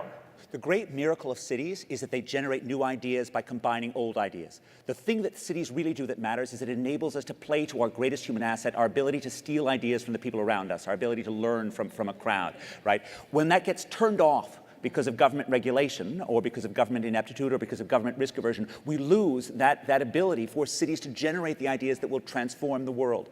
But I think it's really important that we remember that for 2,500 years, right, since Socrates and Plato bickered on an Athenian street corner, through Renaissance Florence to the Dutch Golden Age, right, to 19th century Chicago, cities have been working miracles. And when you look at the global South, the age of miracles is not done. Right? It is still around us every day in Lagos or in Johannesburg, and it is so important to engage with that and to work to make those cities more healthy and more magical. Yeah. I just want to say this whole idea of economic inclusion, I think is what's going to transform cities. And if we all think about that, that's really going to be really the engine that drives economic development, and everybody can be all in it together. The south side of Chicago, when you hear about it from outside Chicago, you think that nothing is happening, but all the experiments, all the community organizing that's happened, the inclusiveness that's going on economically now is making the place a vibrant place for everyone to come visit. So come to the south side of Chicago. So I thought that was a great place to end, but this is an even better place to end. So thank you to my wonderful, wonderful panel, and thank you all for listening, and see you next year. Thank you.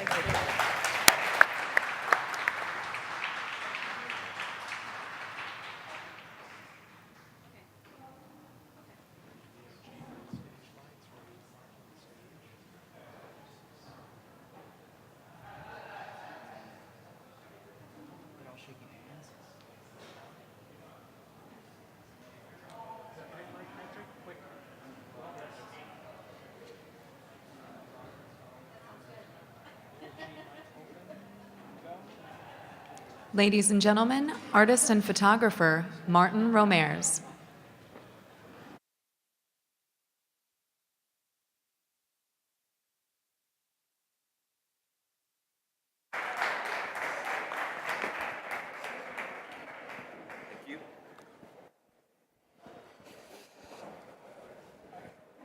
Good morning. My name is Martin Romers. I'm an artist and photographer from the Netherlands. And I'm going to tell you about my photo project, Metropolis, about mega cities.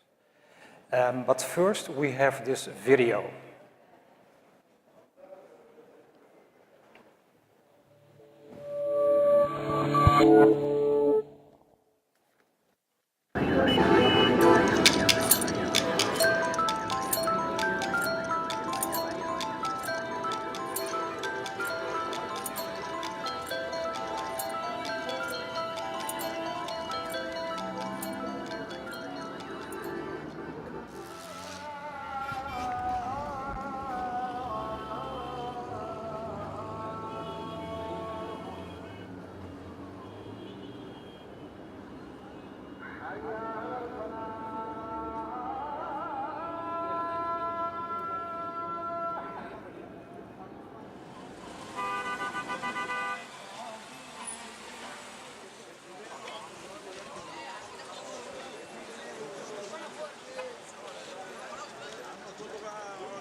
Let me tell you more about the Metropolis project.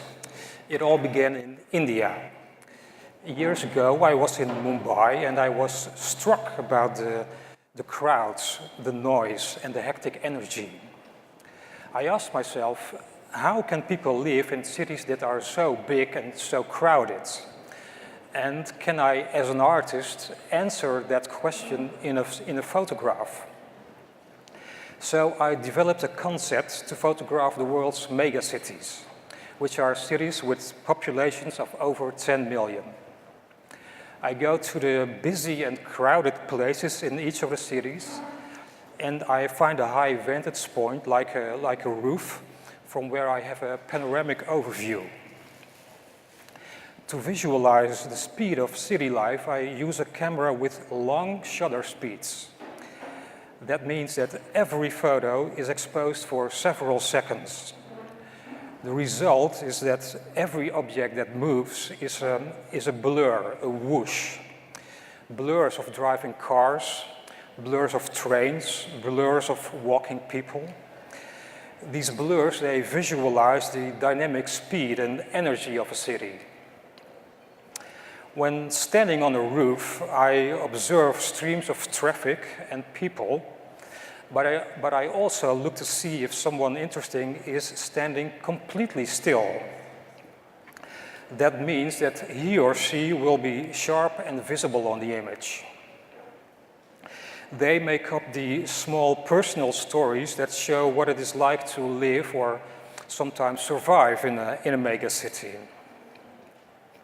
You'll see the rickshaw puller waiting to cross the street in Kolkata, Muslims praying in between the traffic in Lagos, shoppers on Rodeo Drive in LA, protesters marching onto Taksim Square in Istanbul, or the homeless men sitting on 7th Avenue in New York. Every megacity is like a theater, and every city has a different stage and different actors. Now, I have made these photographs in 22 megacities on 5 continents. The result is a book which should be here in the bookstore, and there is a traveling exhibition. And right behind you there is a small part of this exhibit. So if you have time, look for the many small stories on the images. The longer you look, the more you will see. Thank you very much.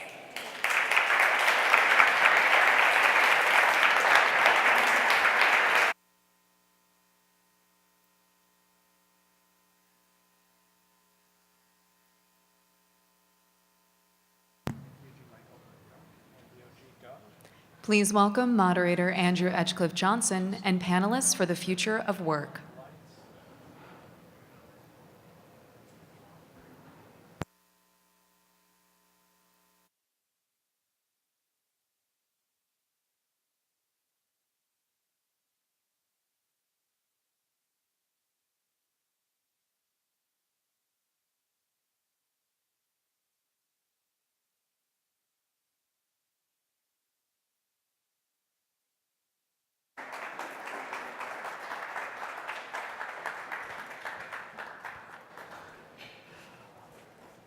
Good morning. Very nice to be back at the forum. I see a few familiar faces, despite the glare. So we're here to talk about the future of work. It's a big topic. We're going to try and keep it as focused and relevant as possible on how that plays out in the context of our global cities.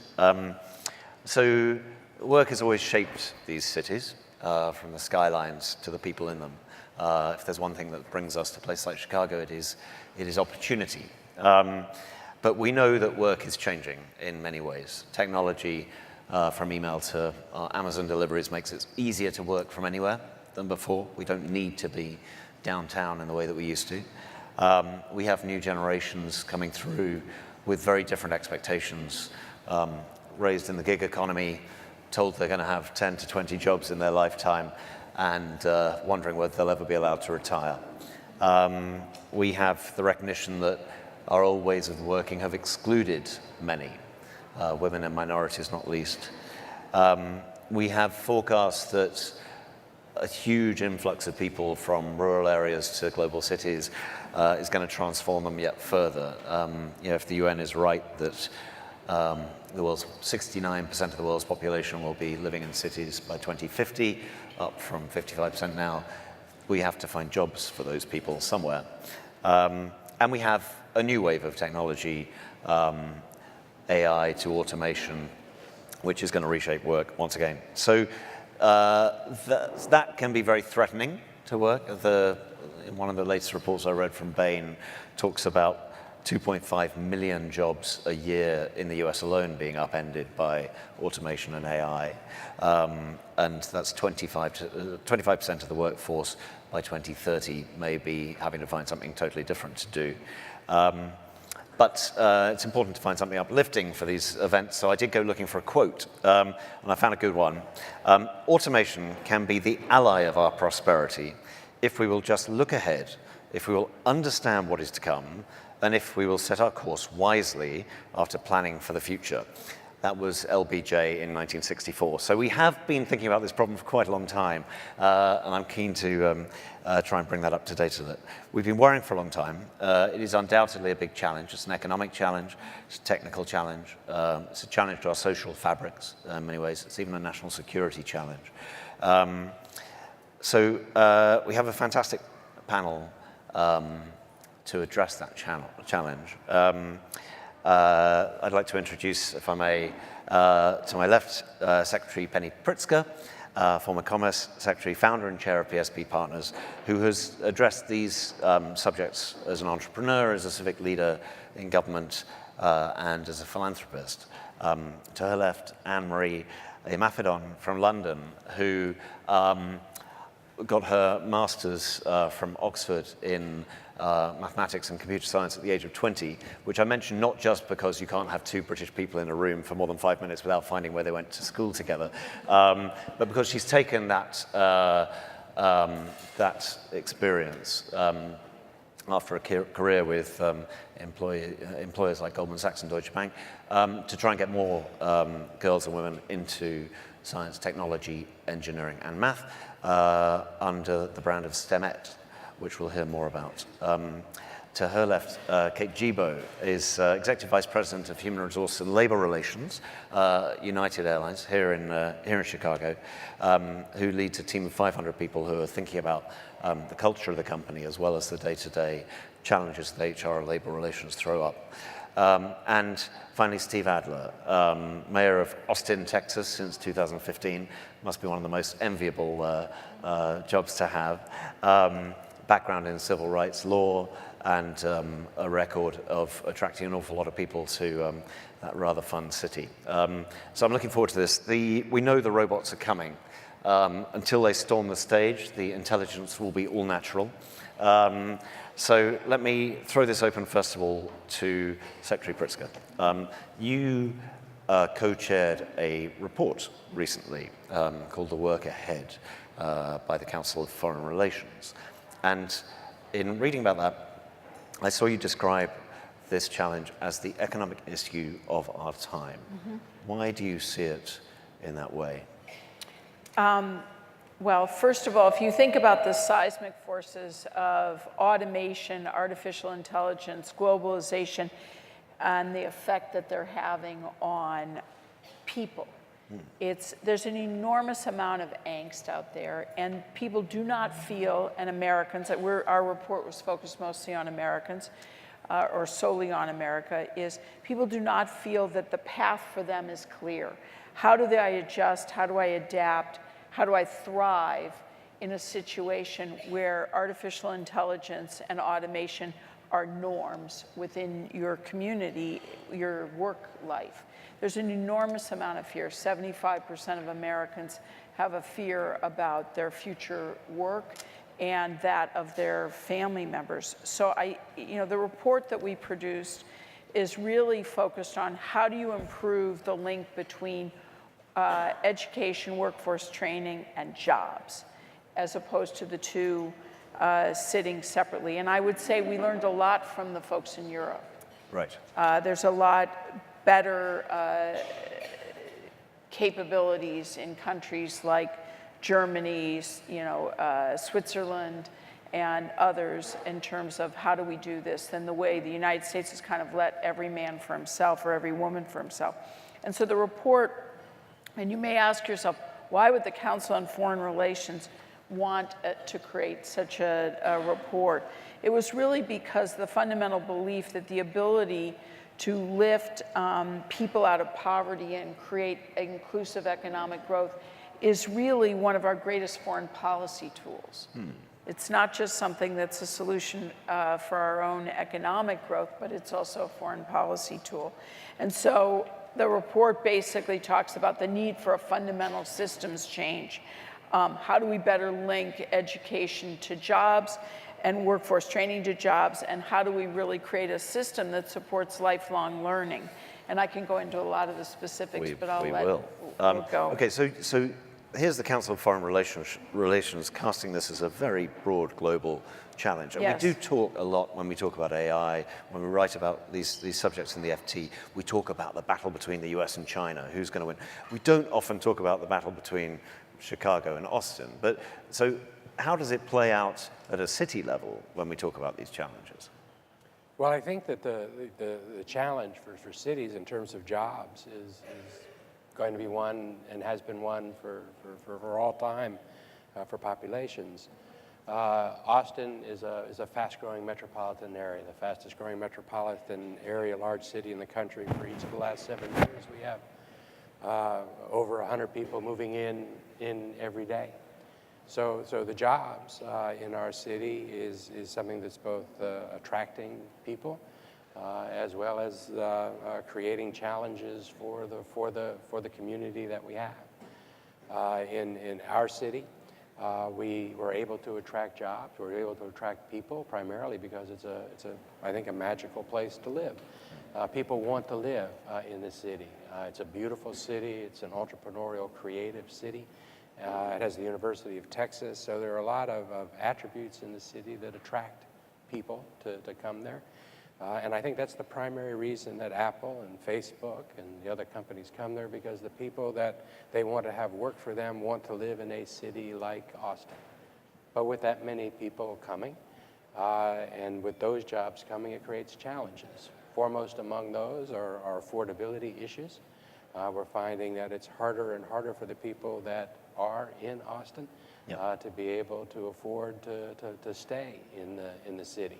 It creates stresses on infrastructure like mobility, so we have those challenges. But the answer for us is not to stop growing or to not have jobs. The question we have is how do we manage the challenges that come with those. So, Kate, you're the voice of business on this panel. There's an old saying that governments don't create jobs, businesses do. Do cities create jobs? I mean, from your perspective at United, what role has Chicago played in this? So it's got to be a partnership between the business community and the political communities, because we need the infrastructure in order to make it a livable city that our people want to live in. And we're all over the United States. We have 150 people in Austin. We have 4,000 people that we moved from Elk Grove Village, one of the suburbs, to downtown Chicago, precisely because we wanted the talent that we could get from downtown Chicago, and our people wanted to live here. Chicago, one of the things Chicago does, I'm going to pitch Chicago here for a second, one of the things Chicago does really well is it's got a very vibrant downtown community, but its infrastructure around allows a different lifestyle. If you want to live in the suburbs, it's easy to get in and out. And so depending on where you are with your lifestyle, you can do that. The colleges here are great, the educational systems, so it really provides a great infrastructure, which is important for businesses. And we coordinate a lot with the city on bringing in other companies, because the more Chicago grows, the better we can be, and it's better for our employees. So that relationship is really important. Okay. So, Anne-Marie, I think we probably all agree on this panel the future of work has to look more diverse than the past has looked. When you set out to found STEMET, what was the problem? How do you identify that problem, and how have you chosen to address it? So I started STEMET 5 years ago, and in terms of identifying the problem, not much has changed since then. So we have this thing, at least in the UK, and I know you have it out here as well, that almost every 2 weeks there's a new report out by someone somewhere, whether it's part of the government or a company itself or a think tank or the education system, that bemoans the lack of, in particular, girls and young women studying on that STEM pathway or participating in STEAM roles, STEM, kind of like to use interchangeably. And so it was something that I actually heard while I was at a conference here in the States at the Grace Hopper Celebration of Women in Computing, and heard that it was a US problem, and got back and realized that we had the same, kind of from looking from the outside, the problem looked the same. And actually, were there things that we could learn from here in the States and be able to apply back in the UK? But what else could we do that was kind of culturally sensitive? Because for at least in the Western world, it's not necessarily purely a problem of access to that education and to those skills, but it's with girls in particular, the desire and understanding that it's something that they can do, they should be doing, they'll enjoy doing, and that it also allows them to kind of feed into whatever their personal ambitions or drivers might be. And we don't often enough show the altruistic side of what's involved, but also the creative side. And that's meant that, on looking kind of at technology and the march of the robots and a lot of what we're seeing in terms of warning, if you had different types of people, if you had a lot of people contributing, it doesn't always have to be doom and gloom and losing jobs. And to be clear, how have you worked with cities in rolling this out? So we work with cities. Cities are fantastic places because a lot of people live in cities. So we work with businesses and local community groups as well as schools to bring the girls into those technical environments, to meet the role models, and to actually get hands-on with elements of technology, elements of engineering, and see that it's something for them and allow them to have that extra STEM confidence in themselves. But then cities are also fantastic because there's a lot of opportunity in cities. So, having those companies means that you do have apprenticeships, you do have internships, you do have follow-on activities that the girls are able to participate in. And within cities, that model works incredibly. Right. So, Mayor Adler, back to Austin, are the jobs the future just tech jobs? You host South by Southwest every year. You've got some great tech employers in Austin already. You're on the short list of 20 cities that Amazon's looking at for its second headquarters. Is that the pure focus, if you're the mayor right now, is pulling in tech jobs because we know that's the future? The answer to that is no. The answer to that is no.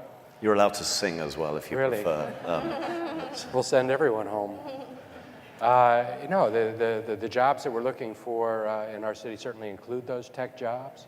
But the most recent regional comprehensive workforce development plan that we pulled together identified 3 different verticals. One was obviously the tech jobs, but also healthcare delivery.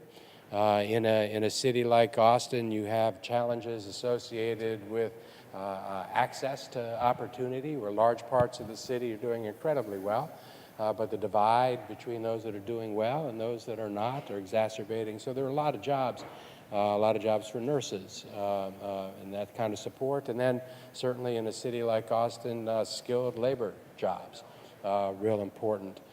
Someone that goes through and gets a certificate in welding in our city right now makes a 6-figure income. So there's a wide range of jobs, but those are the 3 areas that we're focusing on. Well, Secretary Pritzker, in your report, how did you identify the balance of different kinds of jobs that we're going to need to generate and focus on?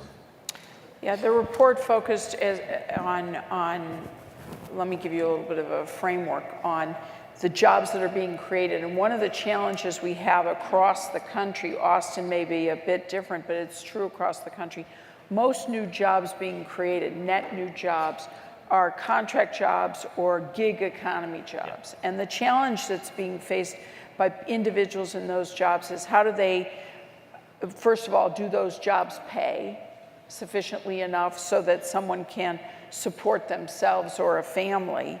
And in our report, we call for relooking at the Earned Income Tax Credit, which we hate the name, but really we need to support making sure that jobs pay. But the second is benefits. Most importantly, our benefits system is really focused around jobs and structured around jobs, full-time jobs. But that's not where the job creation is occurring. And more businesses have said that their jobs that they will create will be contract jobs or gig jobs. And so how do I earn retirement benefits, sick leave, healthcare benefits, et cetera? It becomes really important. How do you earn the ability to take a vacation or be able to afford that in that environment? We have 55 million Americans whose primary source of income is either a contract job or gig jobs. So it's a very significant issue for our country, the quality of the jobs. Then the second issue is really one about how do we prepare the population for the transformation of jobs, and how do you really incorporate lifelong learning into our society? How do you fund that? Yep. What's the burden borne by the government? What's the burden borne by companies? How do we have greater data transparency so that we can prepare, so the mayor knows, here are the jobs that I've got, so that the educational system can be preparing our populations for those jobs? So there are a couple of big subjects there, but on this benefits point, I think the report talks about the need for a different approach to a safety net, to allow people, if you're going to move 20 times in your career, there are going to be periods where you're between jobs where you may not have healthcare, et cetera. Does that mean, in this vision of the future, that more of the benefits burden falls on the city, or the state, or the nation? Well, one way or another, the cities are bearing the burden of that, right? If Right. you have an unemployed population because someone's transitioning, because their industry is declining and another industry is rising. I'll take a neighbor of Austin. Houston had that when the oil and gas prices dropped so dramatically. They had a significant number of unemployed oil and gas workers. What do? Well, the petrochemical industry was thriving. And so the city came together, and that's one of the issues that we ought to be focused on, is what does it mean to come together? The partnerships that need to be created to address these challenges require the business community, the educational institutions, starting K-12, community colleges and universities, but also our social safety net providers. And what Houston did was it said, we've got this need, and we've got this big unemployment coming out of oil and gas and a need in the petrochemical industry. And they created a program specifically to retrain almost, I think, 15,000 oil and gas workers, but also needed to create training for 75,000 construction workers needed in the petrochemical industry. To do that, you have to have the data. You have to understand. We have to make this a lot more transparent. So this issue of education and lifelong training, Anne-Marie, you're working with girls as young as 5 all the way up to 21. So you're seeing this before people come into the workforce even.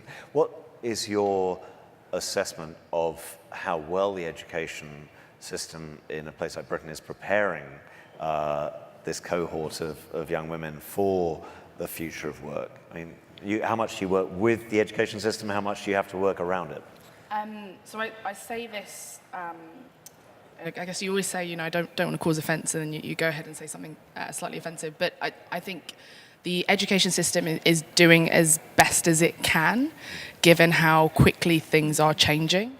And there's almost this question of, what purpose should it be serving? Is it genuinely to create people that will go into these jobs, or is it to further the mind, or is it to, enlighten people and not necessarily be just for economic purposes, right? We don't want to just train people up to be coders so they can work in all the tech companies and then, things change. So for us, we're trying to complement what is available within the education system. And we have had to work outside of it. It's an interesting one because it's not purely about, the academic subjects. It's not just about necessarily having that STEM knowledge or the English knowledge or, any of the other subjects. It's also about the person. It's about, things like grit or, their ability to understand how they learn, right, or resilience and, all those kinds of things that we tend to call soft skills, but actually are life skills. And the education system isn't always best place to teach those things. Even, given that sometimes the education system also struggles to teach the subjects it should be teaching. So in the UK, we recently had the entire computer science curriculum revamped and brought in a new curriculum that started from the age of 5, which was fantastic because, we're no longer teaching floppy disks in the, 2010s in schools, but there was then a kind of follow-on problem, which was that you didn't have enough teachers to then teach. Yeah. which you've solved one problem and created a couple others. So for us, it's quite important to work with the education system, but do that knowing and understanding that it's not just about formal education. There's a lot more places that people can be learning and should be learning, and how do you give them the right kind of environments for those kind of extracurricular spaces to learn, or just for awareness of what is going on. Yes, I'd like to bring you in on that. I think business has a real responsibility here as well to not only partner with organizations like the STEMettes and cities too. And just yesterday I was in Washington Dulles. We were launching a program working with a community college there to bring awareness to about 20 community college students about what their careers could be in aviation. And that could be anything from IT to Homeland Security to architecture. All those things happen within aviation, but these kids don't necessarily know that it translates directly to education. So we at United have that responsibility, and we're doing that in each of our hubs. Also with disadvantaged, some of the disadvantaged areas within Chicago, working with different groups to get that pipeline of talent to introduce different constituencies to what is the potential that's out there. So I think business plays a big role with partnering and creating opportunities in this instance. I couldn't agree more. The business needs to lead. Business ultimately owns so much of the information as to where the jobs are and where they're coming, where the opportunity is going. And that's a really important transformation, I think, that's taken place in many cities, is the business community is really stepping up and saying, no, we have to be much more in the center of that conversation. And I also agree with you that it takes partnerships to ultimately address these challenges. How much control do you have over education in a city like Austin? How much can you shape the training that we're giving children as they come into the workforce? I think that local communities have a big control over education, and in Texas we have independent school districts with elected school boards that reflect that, but the partnership is obviously real important. Governments can help with the awareness issue. We can help communicate the message to all parts of our community. We can convene and bring together folks to be able to do that, but what we cannot do is offer the internships or the apprenticeships, or we can help bring people to the pipeline, but only if the pipeline is something that has been opened up in the business community. The regional workforce development plan that I mentioned just a second ago was a product not of government, but government working with the community college, working with the employers and businesses in the city. Everyone has their role, but the key component for us in Austin are employers and businesses that are willing to open up their doors, that will recognize that the old ways, the old pipelines to fill positions are not necessarily the only ones or even the best ones, and that there's a universe of people that can step into those roles if they are aware of them and if they've received some measure of training. Most often insight. The best way to train someone for a job is to bring them into that job, so it's not an academic question at community college where they're placed, and I think governments would help underwrite the cost associated with that if those doors were open. I think we're seeing that quite a lot in the UK with the university technical colleges, which as the name might suggest, that it's in partnership with universities, but actually it's industry, local industry in that city, backing a particular college and having students come through, working through qualifications that are related to that company with a view to them, then joining formal apprenticeship programs or equivalent graduate programs. So we're seeing that a fair amount, and it does work for cities. Where you do have the industry. I think my concern is more, sometimes there's almost too much of a bias towards that one particular company or towards that one type of business. And then you then have students missing out on, being able to see the full diversity of what's available. Isn't that the danger, Secretary Pritzker? You Absolutely. End up with piecemeal. And one of the challenges that you face is if you looked at it from the student standpoint or the person in the mid-career standpoint. So that we saw across the country a scarcity of career advising. How do I find that pathway? I'm that 7th grader, I'm that 10th grader, I'm wherever I'm at in my education. How do I actually figure out how to get from where I am to where I want to be? I'd like to be a cybersecurity expert, or I want to be somebody in machine learning. How do I do it? There's been a underinvestment in advising.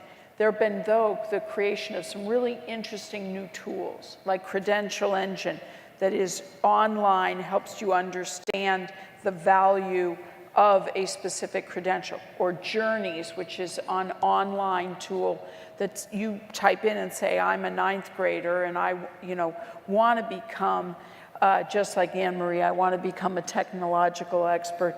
It'll help you navigate within Austin or within your personal community. What are the courses? What are the schools? How do you get from where you are to where you want to be? We need not only online, we need more of that in the schools, because one of the challenges in the schools is we have college advisors, but we don't have career advisors. That's a very good point. So how do you handle this mid-career advice and training in a company like United? That's a separate issue. So one thing, as we were talking about our interns coming in, one of the beautiful things is we have a very senior workforce at United, and then we bring in these young students, and we're also introducing a lot of technology. The way that you check in with the plane, right now you all have mobile boarding passes. We've deployed 60,000 devices to our team within the airport, and they're getting better at using these devices, but our interns are helping and teaching our senior team, and our senior team is teaching some of those soft skills. And so it's a beautiful thing when that comes together like that.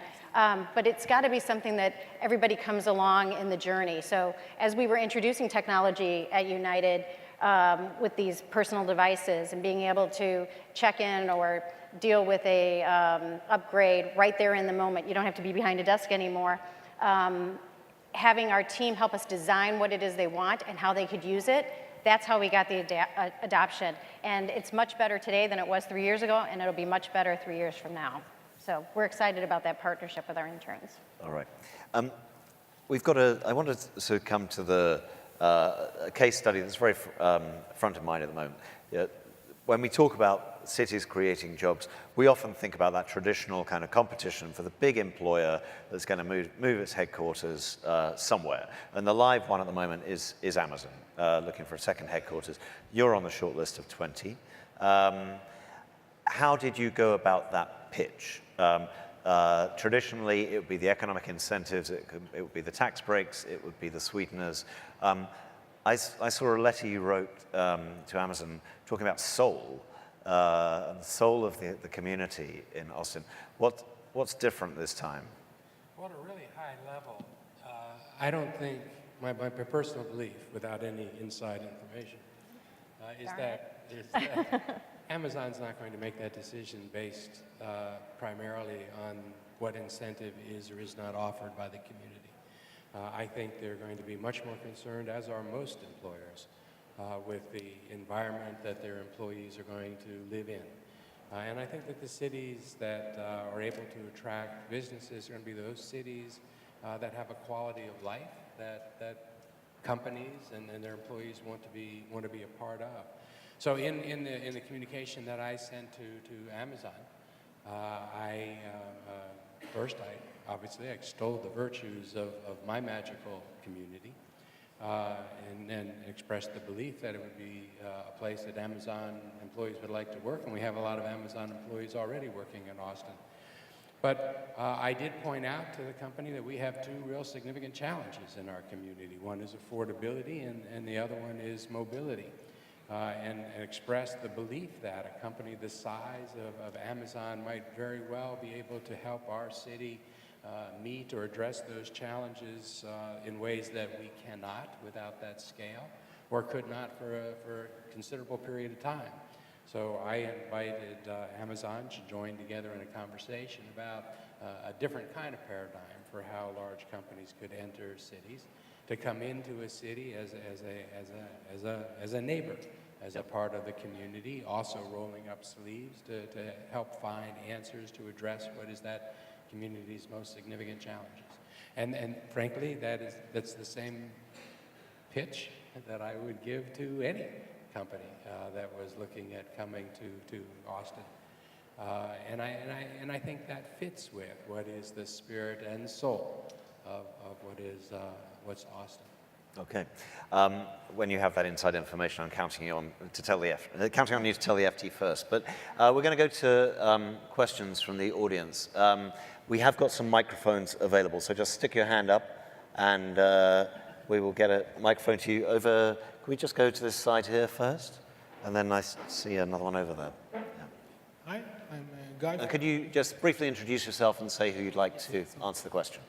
Okay, so I'm Guy from Tel Aviv University, and my question could be answered by anyone. I want to return to the focus. Your focus was how to get jobs, how city can create jobs or return people to employment after they lose their job.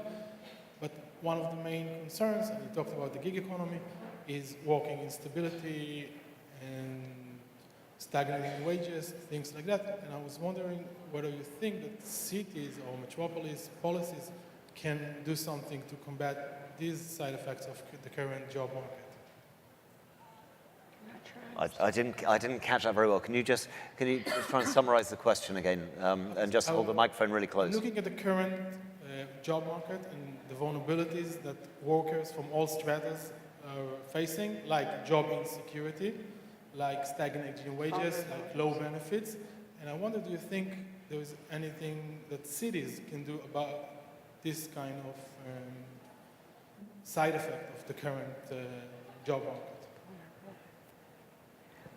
I think that, the mayor could probably answer better, but I mean, some of the policy opportunities for cities are around minimum wage and around earned income tax credits and things like that that could make work pay, in essence. And I'm not clear, I'm not sure I heard the question. Do you have other policy about kind of jobs for the most vulnerable? Yes, and I think that a city has to be concerned about that, especially now, and the questions of equity and access and opportunity are really the driving priority in our community right now, because that's where government involvement is most important, because it doesn't necessarily happen on its own. So we have a city that's looking at equity issues and access issues, training issues, making sure education issues, making sure that healthcare is equitably distributed in a city. And what we're focused on real specifically with job stability and job insecurity is making sure that we have training opportunities and trying to create the environment and the connections with the private sector, with the community college, to help ensure that someone who loses a job or doesn't have a job, and as the Secretary said, I think we're going to see that more and more as the technologies change, that there's an alternate pathway, that there's a next step for someone to be able to find themselves either back in an educational system and try to create that opportunity, or the ability to be able to retrain while you have children and while you have families, but that those doors are open. It's also, I think, business has to play a part in that. And while it's great to have a lot of companies come to your city, you want companies that are invested in your community and are interested in job retraining and things like that. So business plays a big role in that. Right, and I would just say that we started before the Amazon spotlight was turned on. We already had begun a process to retool how we thought about incentives. So that they weren't just directed as co-investments to bring companies into town, but to also look at the opportunities that existed for small companies and businesses or large ones in our city already. We co-invested with them to create those expansions that would be homegrown. So we're re-looking and redoing how we do incentives to focus more on the community benefits that we want to have as the outcome of that interaction, rather than just bringing in companies. I think the only other thing I'd add that I've seen done really well in cities is actually having physical space for the ecosystem, for professionals and for people in work to come and meet that isn't necessarily the office.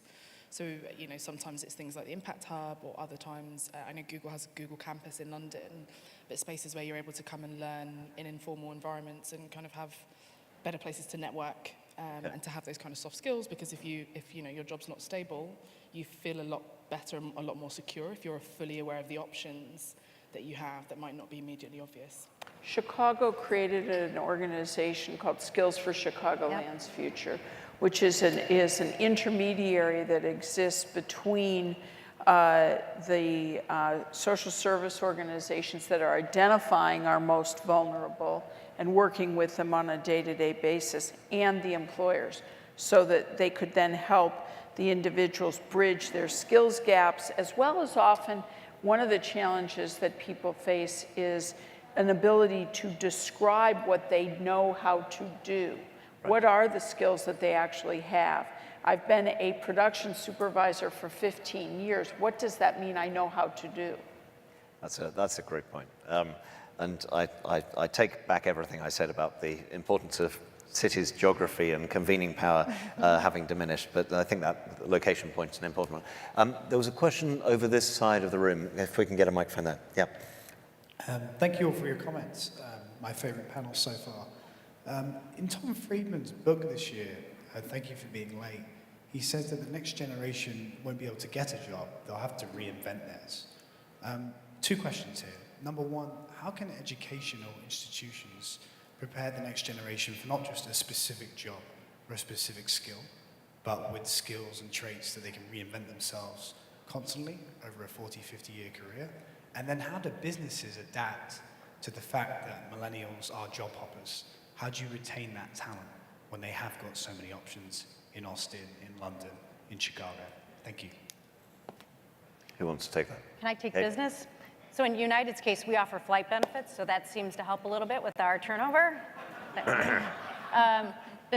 it's really about being able to recognize that they're really a agile workforce. They want something new, they want something different. And so you as a company need to be able to allow them to grow with you. So just like our interns, you know, you can be working in IT one day, you can be working in facilities the next day, and procurement the next day, not next day, but your career can progress through that, and you can build the skills, like Penny was saying, through Skills Chicago in a different way, to keep them engaged, to keep them active. And so I think that that's something that business, that's what we do at United, making sure that there's different opportunities and continually challenging them, not just within their single vertical. I don't think from the city's perspective there's anything we can do to help businesses maintain employees as vis-a-vis other companies that are in our city. But I would point out that I think there's a lot of that happening in Austin. And I think that's one of the reasons why a lot of companies are coming to Austin, because there's an existing talent pool. And I understand that there is competition among companies that exist, but what we can do is try to help make sure that that talent pool stays in the city. And I can't emphasize enough in a conversation about business and jobs the importance not only of training and education, but just the culture of the city, the values in the city. Dallas and Houston in my state are wonderful cities, larger than Austin, dynamic, growing cities, but they are both different than Austin. And I think that there's a workforce that selects to be in Austin as opposed to those other cities because of what our city is. Do we have another question at the moment? Yes, just at this table here, if we can get a microphone. And again, do introduce yourself. I was going to add something in quickly on that last question around how do you educate for that? And I think the core of it is to educate or allow people to understand and learn how they learn, and make that part of the norm that you are continuously learning. You know, you joke about University of Life, but it is about empowering people to not be ashamed or afraid of logging onto an online course, doing, you know, a MOOC, for example, or finding it out, or joining any of these kind of groups that you have now popping up on meetups where people get together and learn a new skill or develop something or grow together. So I think that's pretty important. But in terms of companies, maybe not retaining, but knowing how to manage and build for that. I think the best thing you can do, as you said, is allow the millennials and young people to grow with you, but also to stay in touch. So there's a big power in, you know, things like alumni communities where, you know, if they've had a great time there at the beginning of their career, it's something that they won't forget in a hurry. And we're not heartless as millennials. You know, you do want to grow and you do want to be able to extend your skills, talent, and maybe earn more money, you know, and be more sufficient. But if there's a company that's done right by you at the beginning, you'll do right by them, you know, towards the end, and always be open to opportunities that are coming up. I do think that there's a little bit more in the evolution of kind of gig economy type contracts that we've got going. So I've heard kind of maybe slightly more utopic, maybe not realistic ideas around, you know, how do you divide up roles that exist already and kind of compartmentalize them and kind of farm them out so that one person does a particular, almost like a job share, but en masse of, you know, a pool of young people who just want to dip in, do half an hour's worth of work and then come back out again. So I think there's also elements of that, which, yeah, you know, practically we don't know, but you know, it's being floated. Yeah, good. I'm keen to squeeze one more question because we're running short of time, but I'll just go here. Great. My name is Jane Grover from the Chicago Metropolitan Agency for Planning. We all understand that this future of work will require continual job training, upgrading of one's skills, lifelong learning.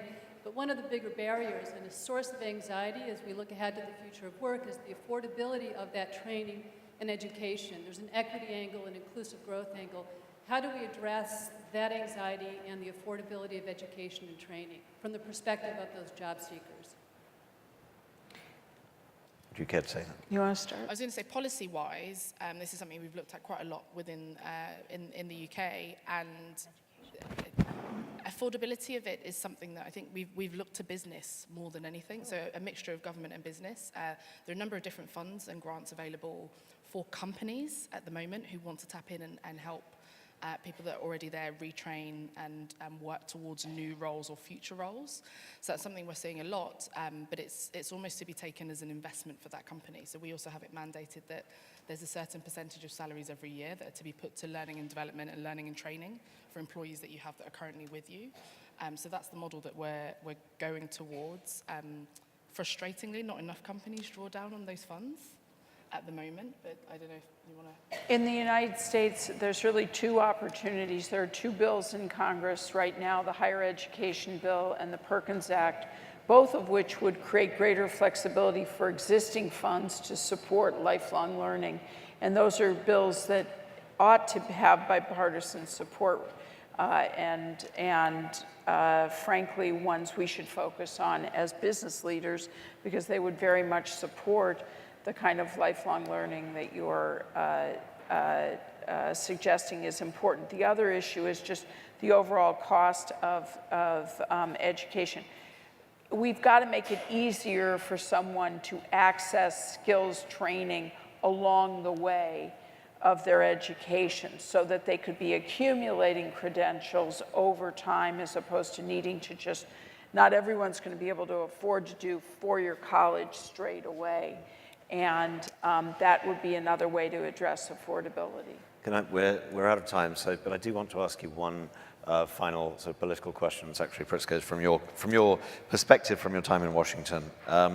I saw another quote from you where you said, "We owe the American people better information about this subject, about the future of work." The political debate at a city level, particularly at a national level, is often quite crude about the facts of the economy. It's very hung up on the jobs of the past, on defending certain old forms of manufacturing or coal or whatever it may be. Do you have any confidence in a mature, more honest discussion with the American people, the British people, or any other group of voters in the context we live in? I do. I think if we make transparency a priority as voters, I think that you can actually you can have significant impact. For example, this morning we were talking about, we now have one uniform grading system for our public schools here in Chicago and one application process to all the public, K-12 schools, regardless if they're charter schools or what kind of, contract schools or public schools. And what's happening is you're seeing people vote with their feet into the schools that they want to be in and making it clear where there needs to be improvement and where there's positive reaction. So I think transparency is paying off, but it's something that we have to demand of our system, of our business leaders, of our educational system, and of our cities in order for us to make the right investments. Because one thing that's clear, we do not have infinite resources. Okay. So if we've got this wrong, next year we're all going to be replaced by algorithms. If we've got this right, next year we'll have one of Anne-Marie's STEMettes and one of Kate's interns on the panel, I hope. But for now, I can't thank our panelists enough. Thank you very much.